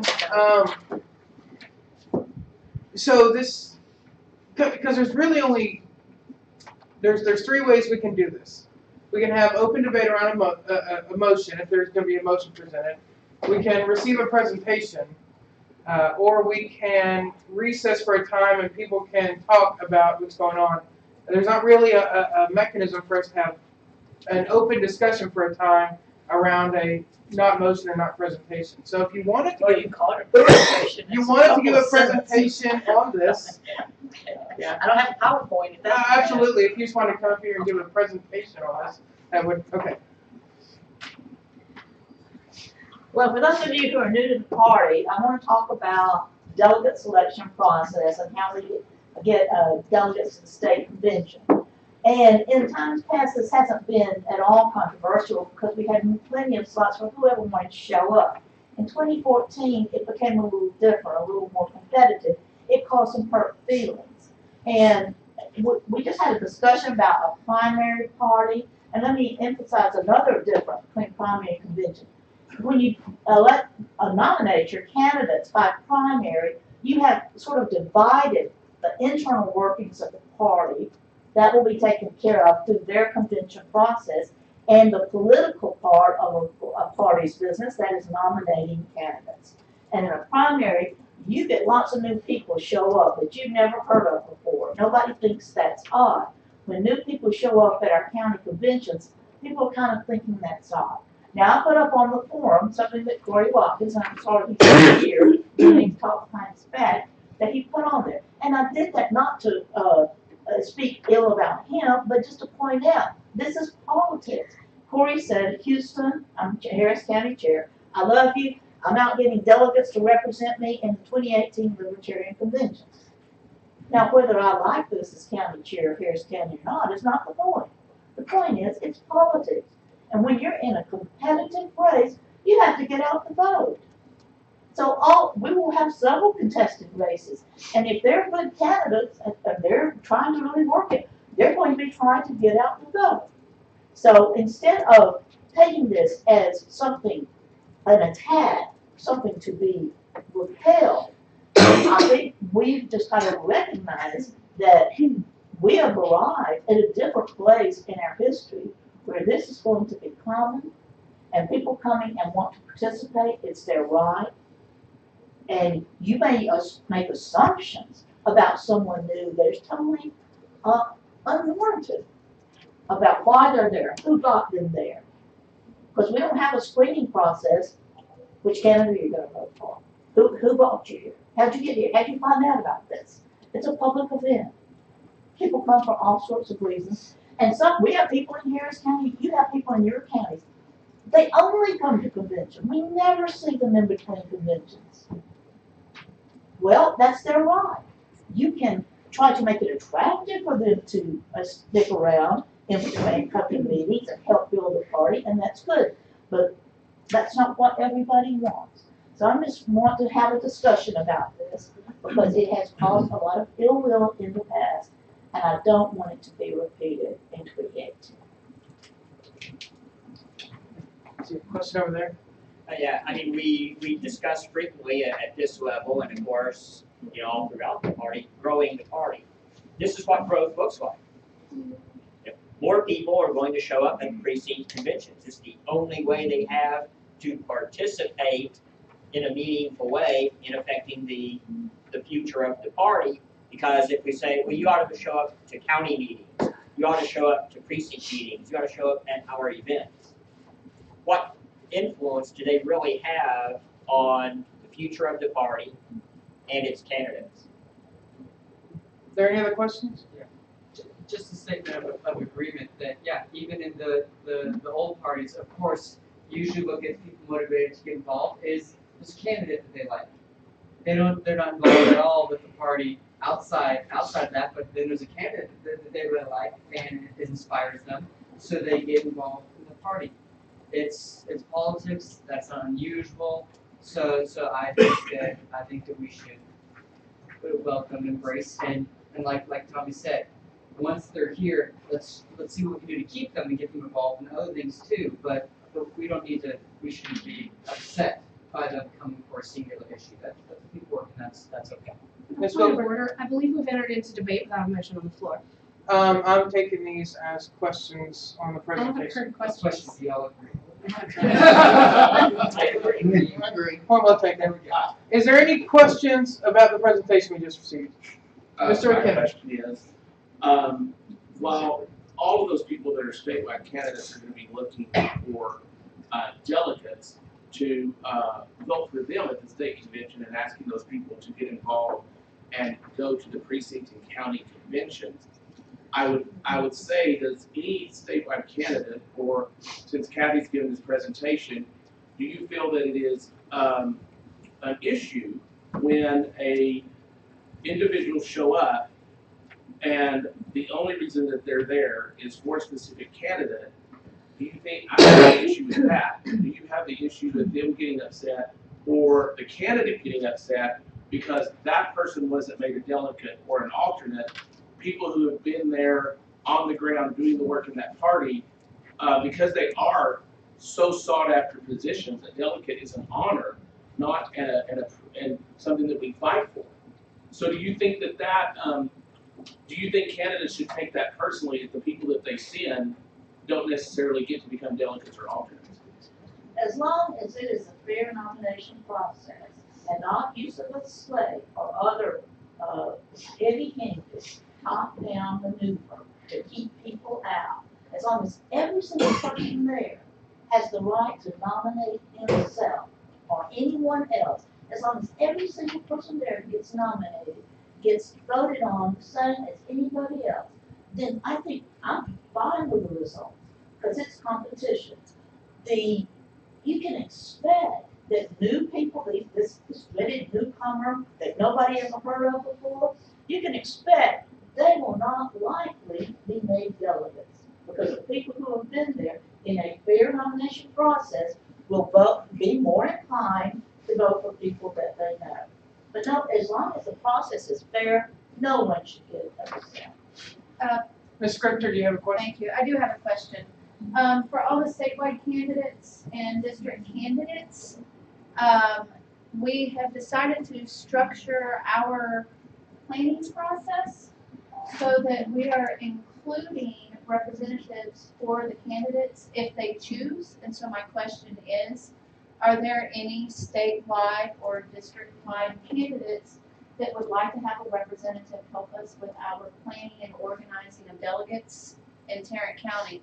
And this is a way for us to eliminate any ill will and to be able to work with people of the different factions around here, rather than just showing up and leaving people concerned because they don't know who's showing up. So if there's anyone here who would like to do that, I would like to know. Okay. Any other questions? There was a point of order raised earlier about us moving into debate with this. I have a question. What is your comment, Lou? Go ahead. When you mentioned that as long as it's not heavy-handed, top-down, and no slights are presented, and it's fair. My question would be if the convention chair, who also happens to be a county chair, present a list of people that should be delegates and manipulates the order of them in such a way that it is intended to keep other people who have been active in the party out as delegates. Does that meet your criteria for having it in top-down manipulation? No, anybody can make recommendations. I've made them in the past, and you almost have to in a delegation the size of Harris County. But the chair can make a recommendation. Anybody can. Say, here's the list of people I approve of. I'm endorsed by these people. You can come to your Senate district convention at the state convention with a list of outside people that endorse you. Hey, that's just a way of getting your word out and presenting yourself to the others. So putting together a list of recommendations for things like this is my least favorite part of being county chair. It really is.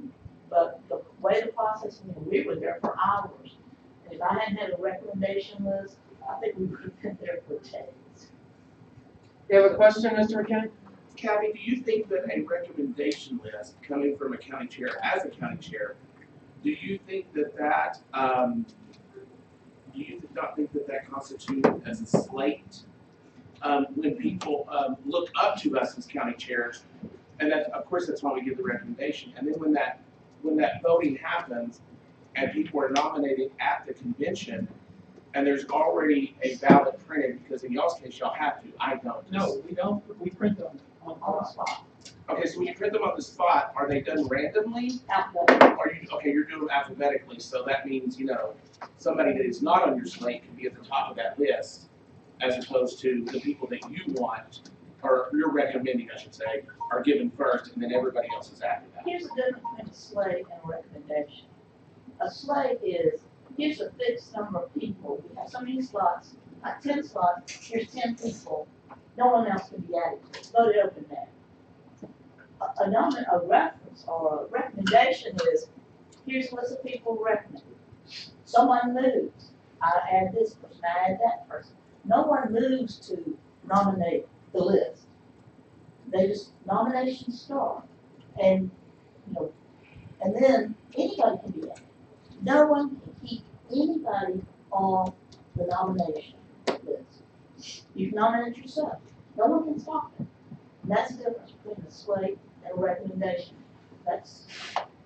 Do you, in a question in regards to the convention delegate selection, because this is what I've been telling counties as a county coordinator, when they do theirs, is to vote on the delegates first, and then have a nominating process for the alternates, and vote on them separately. As opposed to I have 8 spots and the top 4 people get 4 and the next 4 are automatically delegates. We do it separately, okay. but this is up to the county convention, the delegates there decide this. We do it separately because someone might want to be a delegate. But not an and not an alternate. Right. No, And vice versa. And vice versa. So we do it separately, so that someone who doesn't want to be a delegate, then they make a decision. They want to be alternate. In any case, my question is, my understanding of the party rules is that for all contested elections, we must have a secret ballot. Point of order? We need to go to Mr. Thomas next. You've already asked a question on that. Mr. Thomas? I have a question about Robert's rules. And a lot of us in here are probably going to be, or some of us are going to be convention chairs. And I was curious what Robert's rules has to say about impartiality of the chair and making recommendations such as who delegates should be or not. Does it give any indication? It gives a vague recommendation on the chair's participation. It does not give hard rules on anything, and actually gives examples where it could go either way. With rather small boards, the chair may be a much more active member of the body versus large conventions, but it doesn't give any hard rules on their level of participation, other than to say when it's clear that they're not impartial to, or not, when they have lost the appearance of impartiality, that they really hand over the gavel to someone else to rule limit to does that answer your question? That's what I expected. Mr. Attaway, I think you had a. But our rules do require votes for contested races to be by secret ballot, and NODA always has an option, correct? I believe, I know we have rules on it. I don't remember all the specifics of that. I'm pretty sure slates are prohibited, and I believe that sounds correct. I'd have to go back and read to confirm. Mr. Golston, do you have a question? A question came up about the NODA requirements. I was the person who wrote the language on NODA at the state level in 2006. I was not able to extend that language the time that I had to include counties. So that needs to be at a county level right now, as far as requiring counties from the state level to require counties to include NODA, is probably something that the Rules Committee should consider looking into. Okay, thank you. Is there any other questions? I don't see any questions. We can move on from this presentation. Did I remember correctly that we didn't have an LNC report? No. Okay. I just have some remarks. If you want to give a quick presentation on the matter. Okay. How many minutes do I have? 10? 10. Yes, 10. All right. So I'll start with the thing that's going to be happening first. We're actually, in 2 weeks, we'll be in New Orleans for our LNC budget meeting, which is also where we're going to be having the 2018 National Convention. And at that time, we're going to be choosing the 2020 convention location. So I just wanted to let you guys know what the 3 options are at this time and get some feedback from you. Of course, I can't just take, you guys say you want one location and then I go back and vote that way. That's not necessarily how it's going to work, obviously. But I probably do have the same preference that you do. So the 3 that we're going to be having presentations from these actual facilities in a couple weeks, and they are the Renaissance in Glendale, Arizona, the JW Marriott in Austin, and Marriott Marquis in Atlanta. Those are the top 3 that we're going to be hearing from. And the convention committee has visited all of these and has worked extensively to whittle this list down, and based on all of the criteria that we need to make this convention go well, those are the 3 that we're down to. So obviously you guys are welcome to give me your feedback, and I will keep it in mind, but there's a lot to consider in making this decision, and more than just preference. Well, I was gonna ask you, what are your thoughts on the 3 places? Honestly, I don't feel comfortable answering that question for a couple reasons. One, because I'm going to be voting on that in a couple weeks as an LNC member, but I'm also on the convention committee. So I kind of was part of whittling these down, and I'm not sure that I want necessarily to give my preference. Honestly, I don't know that I have one. Totally honest. Obviously, I would like to have it in Texas because it's easier to get to. I really am not in a position to say right now because I kind of feel like it's a conflict of interest. What? So we had some major discussions and debate at this committee's meeting that I was not actually, that happened in College Station. And the big thing was about Marriott not allowing concealed carry. So 2 of those options are Marriott's. And I want to know, how is the National Party addressing that issue? I can speak for myself as a convention committee member. I was the one who actually did the site visit at the JW Marriott in Austin, and I had the Convention Visitors Bureau and one of the people from HQ for Marriott, as well as the manager of that hotel. And one of the things I insisted on was that they not have signs and that they don't put signs up. I know we had an experience at a convention in San Antonio, I think, where the first day we were there were no signs, and then all of a sudden we woke up on Sunday and there were signs. It was San Antonio, right? Yeah. So I mentioned this to them and explained to them that was not going to be an option for us, and I, within 24 hours, had a written word from someone at the headquarters of Marriott saying that would not happen for us, that we are free and clear. I can't speak for the other 2. So for the other Marriott property, I can't speak for that one, but I'm speaking specifically of the one in Austin that I went to personally. That was one of the issues that I put up. Just for that Marriott and just for the National Convention? Correct. Not all Marriotts in Texas when it comes to this body. Correct. That doesn't mean the other ones wouldn't do the same. Right. It's just, that's the one I have an answer for. And this JW Marriott, that's different than the one we were considering for the state convention in Pflugerville. This one is This is different. It's Downtown. downtown. Yeah. Right. When you're out on their pool, I believe is on the fifth floor, and it takes up like two edges of the building, and when you're standing on the corner of it, the Capitol is like right down the street. It's a pretty amazing property and would suit us very well, but again, I don't really want to influence at this point.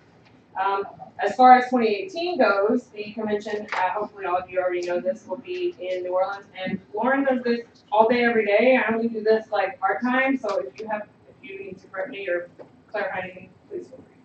2018, the packages right now for the convention range from $119 to $399. And those prices will be going up we've got a couple different tiers for pricing.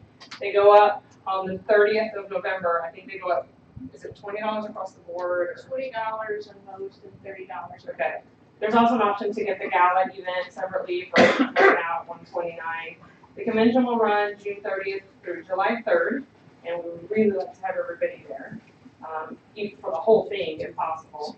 You know, they're our neighbors, and you know, we got a lot of support from folks in Louisiana over the last few months. So it would just be kind of a neat gesture, I think, if we were well represented there.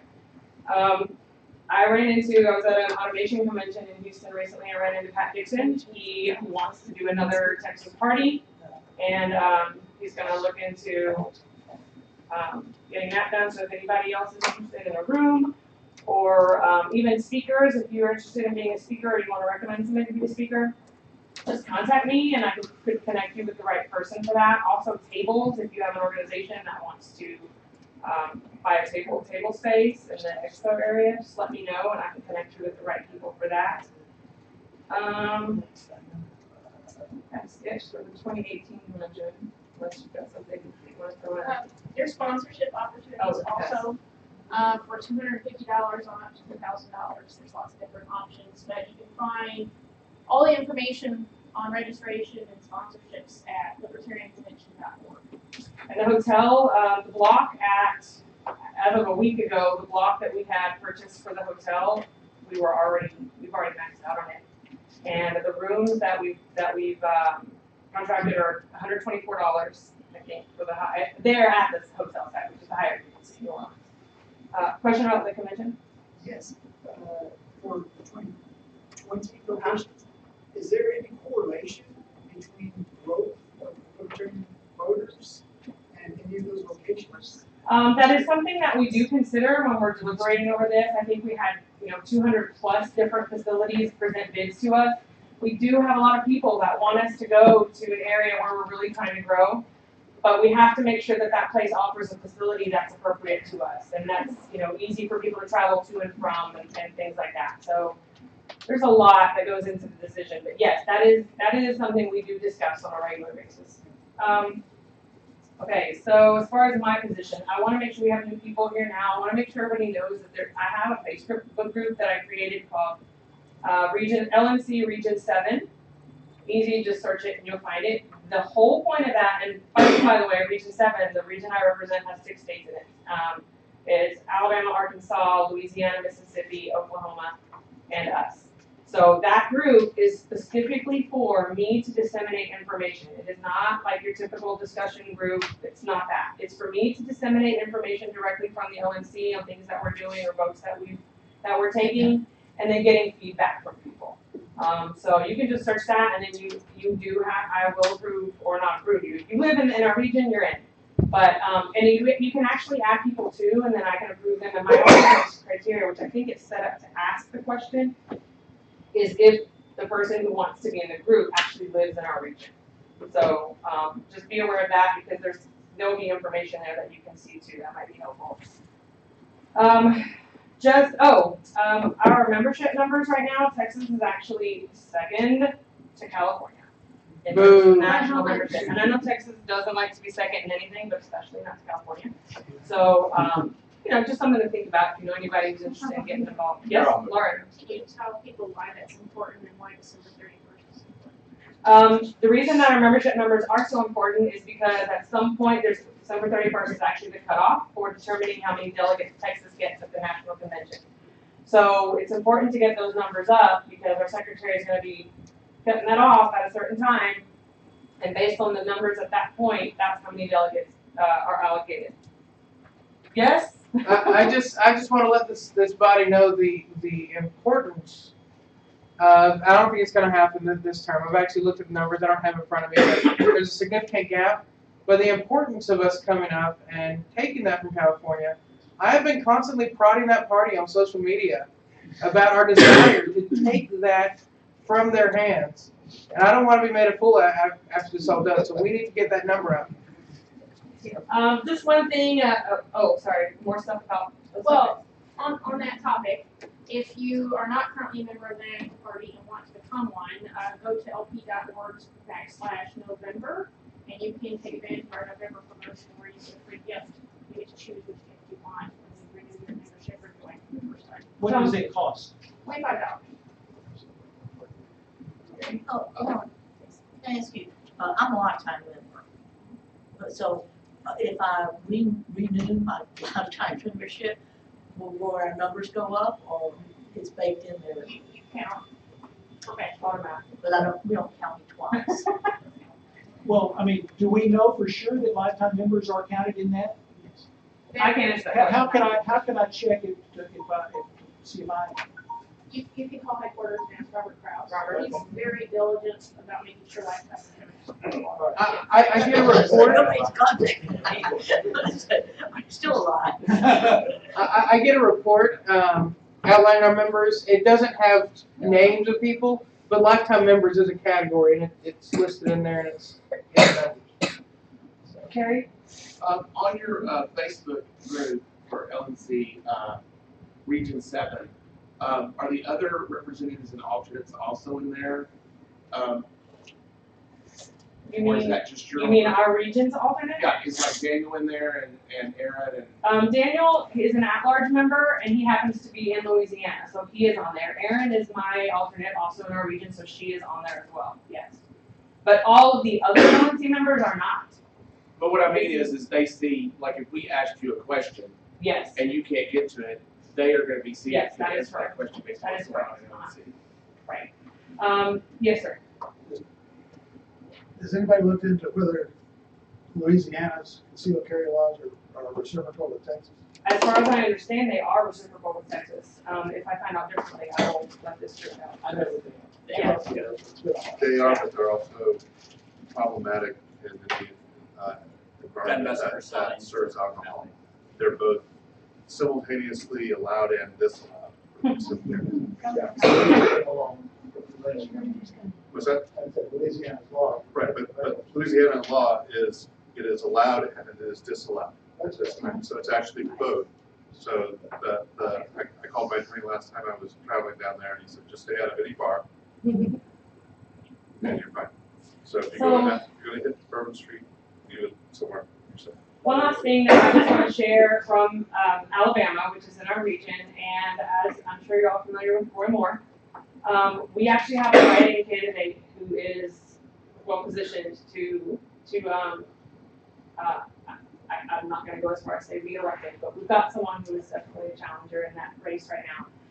He's running a pretty successful writing campaign, and we're really hoping to expand on that given the current conditions.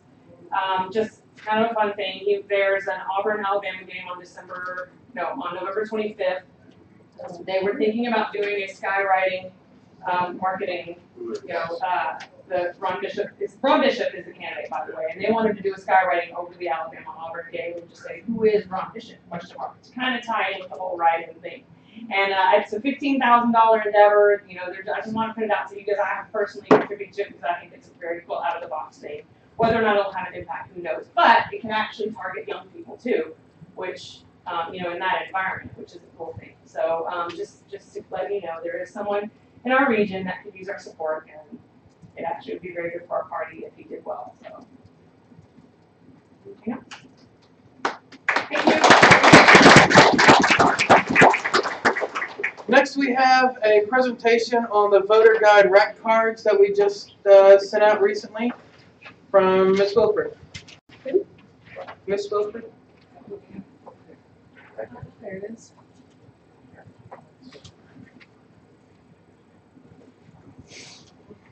I didn't put together a whole lot on this, but it's pretty simple. I basically just want to encourage. I realize that this body isn't going to exist for much longer. Come convention, we're going to hold our Senate district caucuses again, and while many of us will be on the body again and will have new business to conduct, but for everybody on this body who is considering being on SLEC in the next term, I want to really encourage you guys to support our rack card projects. This is the second one that we've done. We did one for the 2016 election, almost exactly 1 year prior to this one. I don't actually have any numbers on that one. I would like to put them together, particularly for the next time that we present this for the next SLEC. But essentially, yes, these are monies that we are expending. But I think that the value for what we're spending here is immense. For one thing, we ordered 5,000 rack cards. We have a great print service. It cost all of $443. That was including a $50 charge for rush shipping because we did want to get those out to people as quickly as we could. That was full color, front and back gloss on both sides. They looked fantastic. I wish I had some that I could have distributed to you guys, but oh, you've got one. That's fantastic. We hand it out to them. I see them.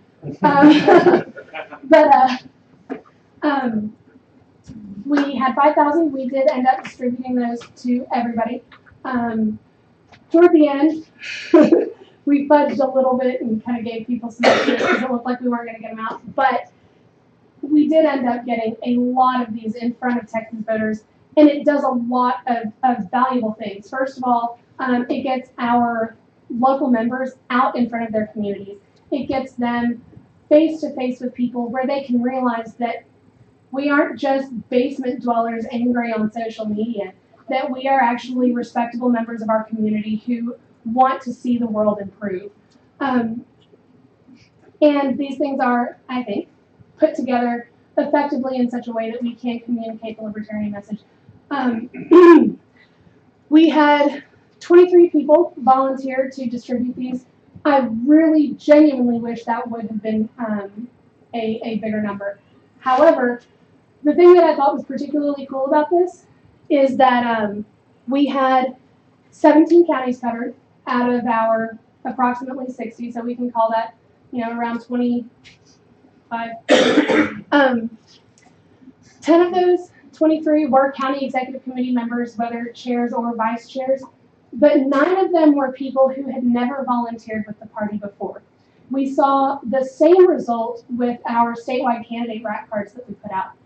We are getting, this sort of project is the thing that's inspiring new people to take action, and these are people that once we've identified with something like this, we can go back to them and utilize them in the future, whether we want to utilize them as poll watchers or whether there is a local ballot measure that needs petitioning or something like that. These are people who want to be out in their communities and they want to be spreading the libertarian message. And they're people that we would not have identified otherwise. Rather, we wouldn't have identified them without doing something. Maybe something else would have triggered their activity, but this did. We know that it did. And I didn't actually pull up the numbers from the statewide candidate rack cards that we did versus this one, but just remembering the names, there's, of the 9 new people, very few of those were, actually I think possibly none of them were from the last rack card distribution that we did. Okay, so shipping, just to kind of give you guys a round picture of what this is. So as I mentioned earlier, $443, that was for shipping, or sorry, that was for printing full color on both sides with rush shipment for $50. And then we ended up spending $200 in shipping.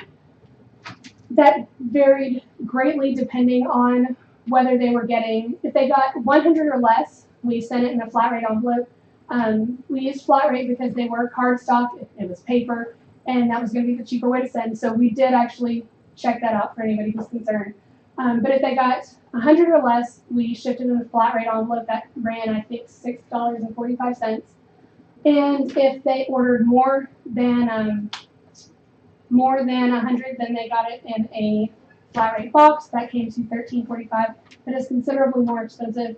But all in all, we can say it comes out to an average of about $10 per person that we're shipping to.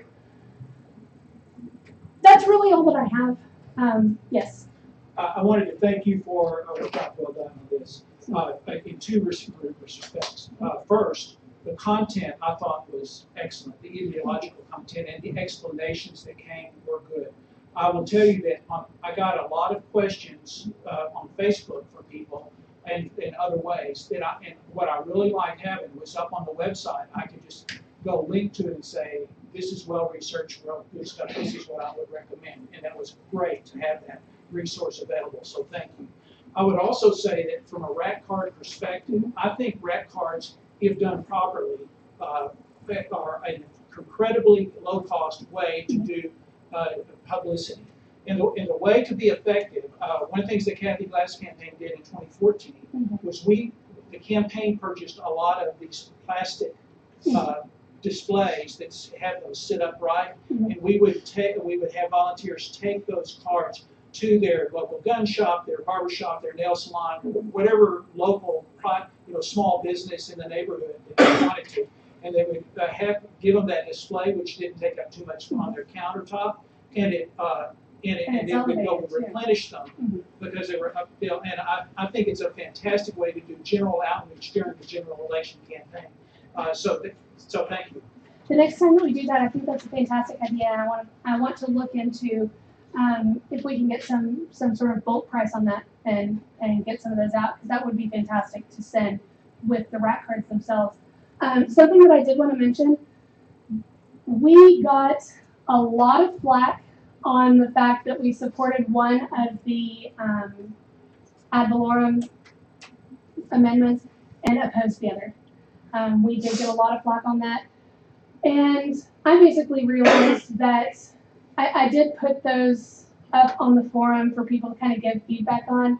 I should have gone with what I thought and had us have the same position on both of them, rather than them splitting that. I think that was a poor choice, and I think we could have been better represented that way. One of the other things, this project actually ended up resulting in us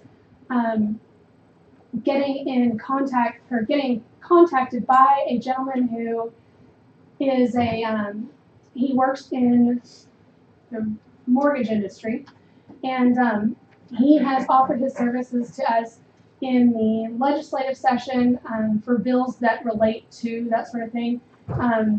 We, in the rack cards, opposed it, and it was really interesting hearing his perspective as somebody who works in that industry. And the sources that I was looking at when I was researching were, they were kind of government checking sort of organizations. And looking at theirs, it definitely sounded like it was more regulation, whereas from his perspective as somebody in the industry, it was deregulating it. So I am really glad. I hope that things like this can develop into more expert people that we can actually start to rely on for this sort of stuff. But we did walk away with one person that we can reach out to for that specific area. It's Carrie. I will say that I think this is an awesome use of funds in a way that as a state party that we can not only support candidates like we did at the judicial level, but support constitutional amendments and or legislation that is happening.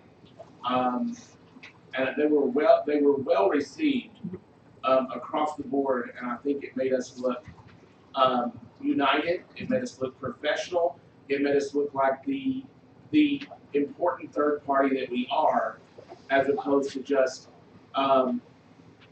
like you said, social media people in your basement. I will say that the new stationary cards with the thank you card that was sent was a welcome surprised and was very much appreciated, because I think that allowed people to say, not only did the state pay for this, but also we got a thank you from the state party, from John, thanking us for not only for passing them out. So it was an added, here, we're doing this for you, and then thank you for doing it as well. Yeah, so what Carrie's referring to is that for each of these that we sent out, we did write a handwritten thank you card, just letting them know that we really did appreciate that they volunteered to do this and to work with us on this. Oh, there was something else, and I don't remember what it was now. Thank you, Carrie. Oh, no, Tom, you mentioned having the voter guide on the website, and I did just want to give a real quick shout out to somebody who's not here that many of you probably haven't met, but he is our website administrator. His name is Nick Nelson, and he has been invaluable. I have come to rely on him a lot. Somebody mentioned earlier making our website more mobile friendly. Melinda did, yeah. And he's actually already working on that. It's not perfect yet, but if you have looked at our SLEC page in the past week, you can only get through like 6 Senate districts on mobile, and now you can see all of them. Still needs a little bit of tweaking, but he is working really hard on that. And it was within a matter of probably an hour after I gave him the voter guide information that he had the page up and published and ready to go. He's also, if you've been to our website here recently, got a countdown timer going for the deadline to file to run for office. So he has been fantastic, and if you I'm hoping he'll be at convention. I think he will be, assuming that his county approves of him. But I'm hoping we can all meet him, shake his hand, and thank him for everything that he's done for us. Yes. One more thing that Anastasia did that I thought was very helpful was we were able to put that, create an image that was Instagram size. Yeah. And we also put it up on the Facebook page. But we're trying to use multiple social media platforms to get the message out. And for the rack card message, we were able to do that on a number of different platforms. So thank you. I forgot about that. Thank you.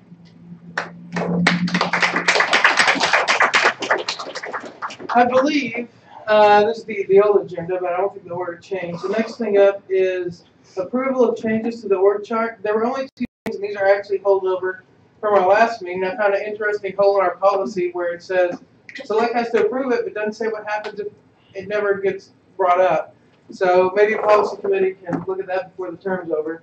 That said, the only 2 changes, and Anastasia is bringing up the verbiage, were changes to the names of 2 of the positions. Can you tell us what the verbiage change was real quick? Campaign coordinator to candidate coordinator, and legislative coordinator to legislative administrator. Yeah, and I can tell you that the 2 reasons that was for campaign coordinator, the feeling was that our job was to coordinate their campaign to be actively involved, and it was really more of a liaison position for us to get information, so we felt the name reflected that better. And for legislative administrator, that was actually a recommendation from Ryan. He said that whenever he was going through and talking to these people, that the other parties called that position a legislative or I guess legislative director. Yes. And when they heard that he was the coordinator, they kind of thought, well, he's like the 3rd guy down. Like I don't really need to talk to this person, and it created some barriers to him getting in. We couldn't really call it director because director means something else within our organization, but we landed on the term legislative administrator to help convey to the legislators what that position does. So that's the yes. Does that mean you would need a motion? Yes. So I motion to accept to approve the changes, those 2 changes made to the work chart. Okay. Is there a second? Second. Is there any objection? Hearing no objection, motion passes, and we can save time. What's next? Discussion of date and place of next meeting. Is there anyone who has a? I would recommend that probably the convention location would be a good idea. And the time would probably be like, February, early March. But if anyone else has any. Please not March. No. Please not March. I move that Williamson County hosts the next SLEC meeting at a second Saturday of February Second Saturday of February, and is that gonna be in Williamson County or? in Williamson County. Okay. Is there a second to that? Will you repeat that loudly? Yes. Okay, so the motion was that Williamson County host a select meeting in Williamson County the second Saturday in February, That would be February 10th. February 10th. Where is Williamson County? Just north of Austin. Are there any, what Anastasia, does that interfere with any, ending dates or periods of anything that needs to be submitted to, county clerks or the state from the party or county chairs? No. Not that I am I immediately don't aware think of. so, but. Not that I'm immediately aware of. Yeah, it's like the weekend right before the end of the day. It's the next for week, some of the right? islands. Okay. Has there been a second? I think I did hear a second, but I'll ask again. Just is there a second? Also, I would make a second if there was. Okay. Cool. So we now know for sure there was one. I thought I heard one earlier, but is there any other discussion on this motion, Mr. McKinnon? I would like to ask, the vice chair, if, Stephen, if this is this at the expense of Williamson County or at the expense of LP Texas? We'll do some fundraising to cover the cost. I can't commit to covering the full expense. I don't know what the expenses are gonna be. But I'm gonna reach out to the other counties that have hosted and get a ballpark. Are you willing to commit to the same minimum of $500 that we have, the counties have committed to in the past? County chair, can you commit to that? I would say yes. Yes. So can you make that part of your motion? Or can the motion be amended to that? You can amend, yes. Do you want me to amend it? I will amend. Anyone I can. will amend the motion that Williamson County, the Libertarian Party of Williamson County will commit to a minimum of $500 towards the meeting. Is the motion clear, Mr. Secretary? We can put it on the screen if it's not. It's clear. Okay. I can get some All right. reason Cool. Okay. Is everyone else clear on the motion? Let me ask that. Okay. Second. Second. There's been a second on the amendment. Is there any discussion on the amendment? Is there any objection to the amendment? Okay, the amendment passes. We're back to the main motion. Is there discussion on that? Yes, Ms. Wilford. Oh, we're on the I mean, that's an I order. take it back. Okay. I thought we just No, passed the it's other thing. Never Okay. mind. I was just saying it was an order. I wasn't saying it was. Okay. 1 amendment, 2 for. So, all right, we're up to the main motion. Is there any objection to the main motion? No objection. Motion passes. Ooh, this is fun. Arthur was first. I'm gonna go with Arthur here. You went with Arthur last time. I moved to adjourn. I object. Is there a second to the motion? Second. There was objection. All in favor of adjourning, say aye. Aye. All opposed? No. All right, we are adjourned. Mr. Chair, Yes. I would like everybody to know that we are looking at the state law as well as a end time base where new chairs can go through the vetting process and be appointed and trained to be able to go through their precinct and county paperwork and be able to hold their precinct and county convention. So look for that as a forum so that you can help us get the county organized with your and you're not upset.